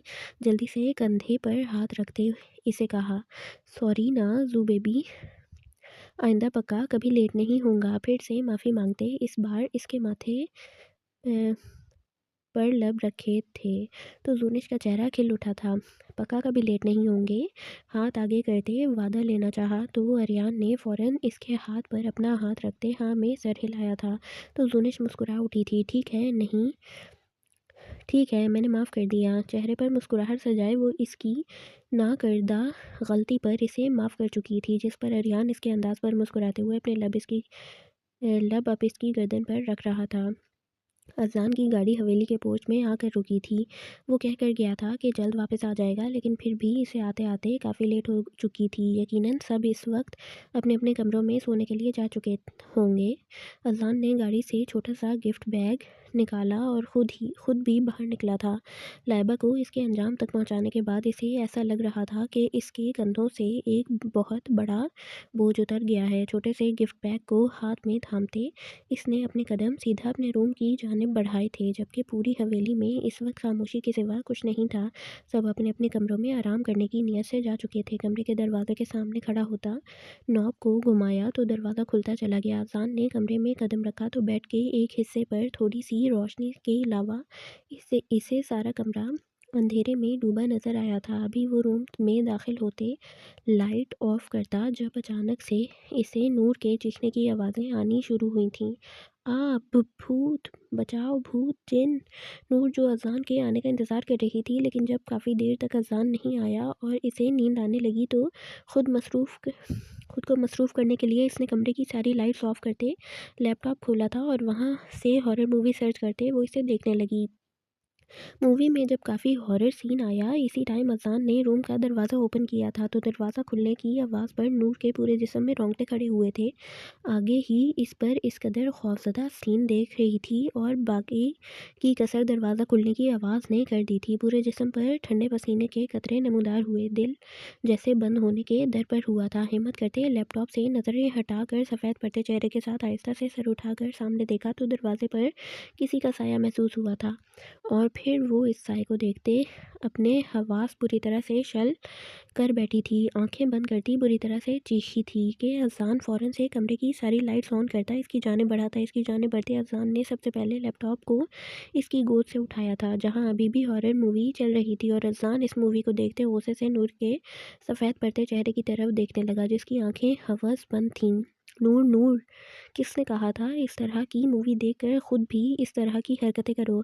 अपने दोनों हाथों को इसके कंधे पर रखते इसने नूर को झंझोड़ा था, जिसका जिस्म खौफ के बायस अभी तक कांप रहा था। अज़ान के झंझोड़ने पर और इस पर तज़ाद इसकी आवाज़ सुनते नूर ने पट से अपनी आंखें खोली थीं। अपने सामने खुद को ही घूरते हुए अज़ान को देखते इसने दोबारा से एक नज़र दरवाजे की सिमत देखा था।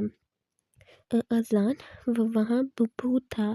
मैंने खुद देखा था। वहाँ पर खड़ा था।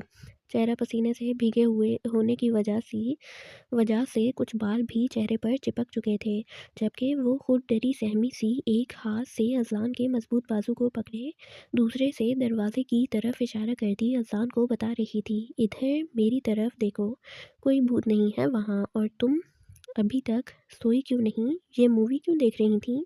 अपने दोनों हाथों से इसके चिपके बाल चेहरे से हटाते वो इसे अपनी जानिब मुतवज्जा करते हुए बोला। गुस्सा तो इंतहा का आ रहा था इसे, लेकिन नूर को इस कदर खौफज़दा देखकर सारा गुस्सा झाग की तरह बैठ चुका था, और अब निहायत नरम लहजे में पूछते वो इसका दिमाग दूसरी जानिब मुतवज्जा करने लगा। नहीं, वहाँ भूत था। मुझे बहुत डर लग रहा है। अज़लान भीगी आंखों से इसकी जानिब देखती वो अभी भी खौफ के ज़ेर असर ही थी कि अज़लान ने बेख्तियार ही इसे अपने मजबूत सीने में छुपाते इसका सर थपका था। कुछ भी नहीं है यार, इस टाइम अगर तुम इस तरह की मूवी देखोगी तो डर नहीं लगेगा तो और क्या लगेगा? सर को थपकते वो इसे मुकम्मल अपने हिसार में छुपा चुका था, और नूर मज़ीद इसके सीने के अंदर घुसना चाह रही थी। अच्छा याद है तुम्हें मैं क्या कहकर गया था? अचानक से याद आने पर इसका सर ज़बरदस्ती अपने सीने से निकालते हुए वो इसके चेहरे की जानिब देखते हुए बोला था कि नूर ने नासमझी से इसकी तरफ देखा था। चेहरे पर खौफ का असर कम हुआ था, जबकि आंखें हल्की हल्की सुर्ख हो रही थीं। याद करो कुछ कह कर गया था मैं तुम्हें। खुद बताने की बजाय वो इसे ही याद करवाना चाह रहा था, और नूर का दिमाग एक दफ़ा माऊफ हुआ पड़ा था कि इसे वाकई ही अज़ान की बात याद नहीं आ रही थी। उफ़ यार, मैं कह कर गया था कि मेरे आने पर मुझे तुमसे एक किस चाहिए, और यहाँ पर वो इसे याद करवाते नूर का चेहरा सुर्ख कर गया था। फ़ौरन से अज़लान की बात अब दिमाग में क्लिक हुई थी कि पलकें बुरी तरह से लरज़ी थीं, दिल तेज़ी से धड़का था। भूत, जिन, मूवी सब कुछ भूल गया था। आ गया याद? मुकाबिल के सुर्ख पड़ते चेहरे और लिरसती पलकों को देखते मुस्कुराहट जब्त करते पूछा था कि नूर तो अब बाकायदा अपना सर झुका गई थी। चलो शाबाश, ये शर्मा बाद में लेना, पहले किस करो।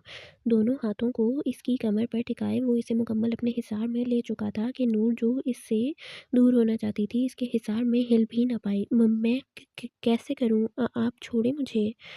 बमुश्किल ही ज़ुबान से अल्फाज अदा हुए थे। इसे अपना दिल कानों में धड़कता हुआ सुनाई दे रहा था। क्या मतलब है? मैं कैसे करूं? जैसे हर कोई करता है, जैसे मैं करता हूँ वैसे तुम भी करो। घूर कर कहते वो मज़ीद इसे अपने नज़दीक कर गया था कि नूर रुहासी हुई थी। ओह हाँ, याद आया, मैं तुम्हारे लिए एक गिफ्ट भी लेकर आया आया हूँ, लेकिन इससे पहले मेरी डिमांड पूरी करो। याद आने पर इसने चेहरे को घुमाकर अपने दाएं साइड देखा था जहां वो छोटा सा लिफाफा पड़ा हुआ था। इसकी नज़रों के ताक़ुब में नूर ने भी वो देखा था। दिल में गिफ्ट देखने का तजस्सुस उभरा था, लेकिन बीच में अज़ान की शर्ट आ रही थी और नूर को वो गिफ्ट अपने से दूर जाता हुआ भी महसूस हो रहा था। चलो अब कर भी दो, मज़ीद कितना तड़पाने का इरादा है? कमर पर अब की बार गिरफ्त मजबूत करते साथ इसे वार्न किया था और नूर ने फ़ौरन से घबराते हुए इसके चेहरे की जानिब देखा था जिस पर अज़लान ने इसे इशारा किया था। नूर ने थूक निकला था।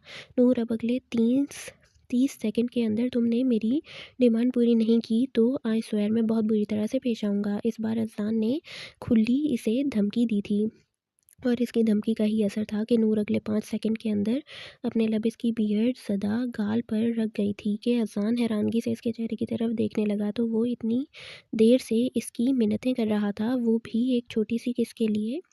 अज़ान ने इस बार गुस्से से सोचा था। नूर इससे पहले इसके गाल पर लब हटा कर पीछे होती जब अज़ान ने अपना हाथ इसकी गर्दन की बैक साइड पर रखते इसके लबों पर अपने लब रखे थे। नूर ने फ़ौरन से इसकी शर्ट को सीने से अपने दोनों हाथों में जकड़ा था। अज़ान के अंदाज में शिद्दत आई जिस पर नूर की गिरफ्त भी मजबूत हुई थी। थोड़ी ही देर बाद वो इससे पीछे हट चुका था। नूर ने फ़ौरन अपना सर इसे इसके सीने में छुपाया था और गहरे गहरे सांस लिए थे। मिसेस, इस तरह की डिमांड की थी मैंने, ये छोटी सी पारी का नहीं कहा था। इंतहाई बेबाकी से कहते वो नूर को मज़ीद लाल टमाटर कर गया। वो मज़ीद इसमें छुपी थी। अच्छा ये देखो मैं क्या लेकर आया हूँ। गिफ्ट को अनरैप करते इसने गुलाब के गजरे नूर के सामने किए थे कि नूर जिसका खुद का चेहरा गुलाब जैसा हुआ पड़ा था इन गजरों को देखते खिल उठा था। मैं आए, इसने इजाज़त मांगी थी पहनाने की कि नूर ने फ़ौरन से दोनों कलाइयाँ इसके सामने कर दी थीं। अज़ान ने नहायत आहिस्तगी से वो गजरे नूर की नाजुक कलाइयों की ज़ीनत बनाए थे। इसकी खूबसूरत नाजुक सी कलाइयों पर गजरे इस कदर खूबसूरत लग रहे थे कि अज़लान ने दोनों कलाइयों को पकड़ते वहाँ अपने लब रखे थे और कितनी ही देर तक वो अपने लब रखे वहाँ अपना लम्स छोड़ता रहा था। कलाइयों पर बियर्ड रगड़ते वो इसे कसमसाने पर मजबूर कर गया था। नूर ने अपनी कलाइयाँ इसके हाथ से आज़ाद करवाई थीं। मैं खाना लेकर आऊँ? मुकाबिल की खुमार आलूदा आँखों को देखती वो जल्दी से घबराती हुई बहाना बना गई थी जब अज़लान ने इसे वहीं पर बेड पर गिराते अपनी शर्ट रिमूव करता इसके ऊपर साया फगन हुआ था। भूख तो लगी है लेकिन अभी बीवी को प्यार करने को दिल कर रहा है। इसकी गर्दन पर लब रखते वो नूर की बैकबोन में सनसनाहट का बाइस बना था। दिल तेज़ी से धड़कते हुए बाहर आने को बेताब हुआ था। गर्दन से लब हरकत करते हुए चेहरे की तरफ बढ़े। चेहरे पर जाबजा लब रखते साथ बियर्ड की चुभन भी छोड़ रहा था कि नूर का पूरा चेहरा इसके लम्स पर सुर्ख हो चुका था। आंखों को सख्ती से बंद किए वो अज़लान के लम्स को महसूस कर रही थी जो फिर से इसकी गर्दन की तरफ बढ़ रहा था। Okay, so that's it for this part. Hope so आप लोगों को पसंद आया हो। मिलते हैं नेक्स्ट पार्ट में, तब तक के लिए दुआओं में याद रखें। अल्लाह हाफ़िज़।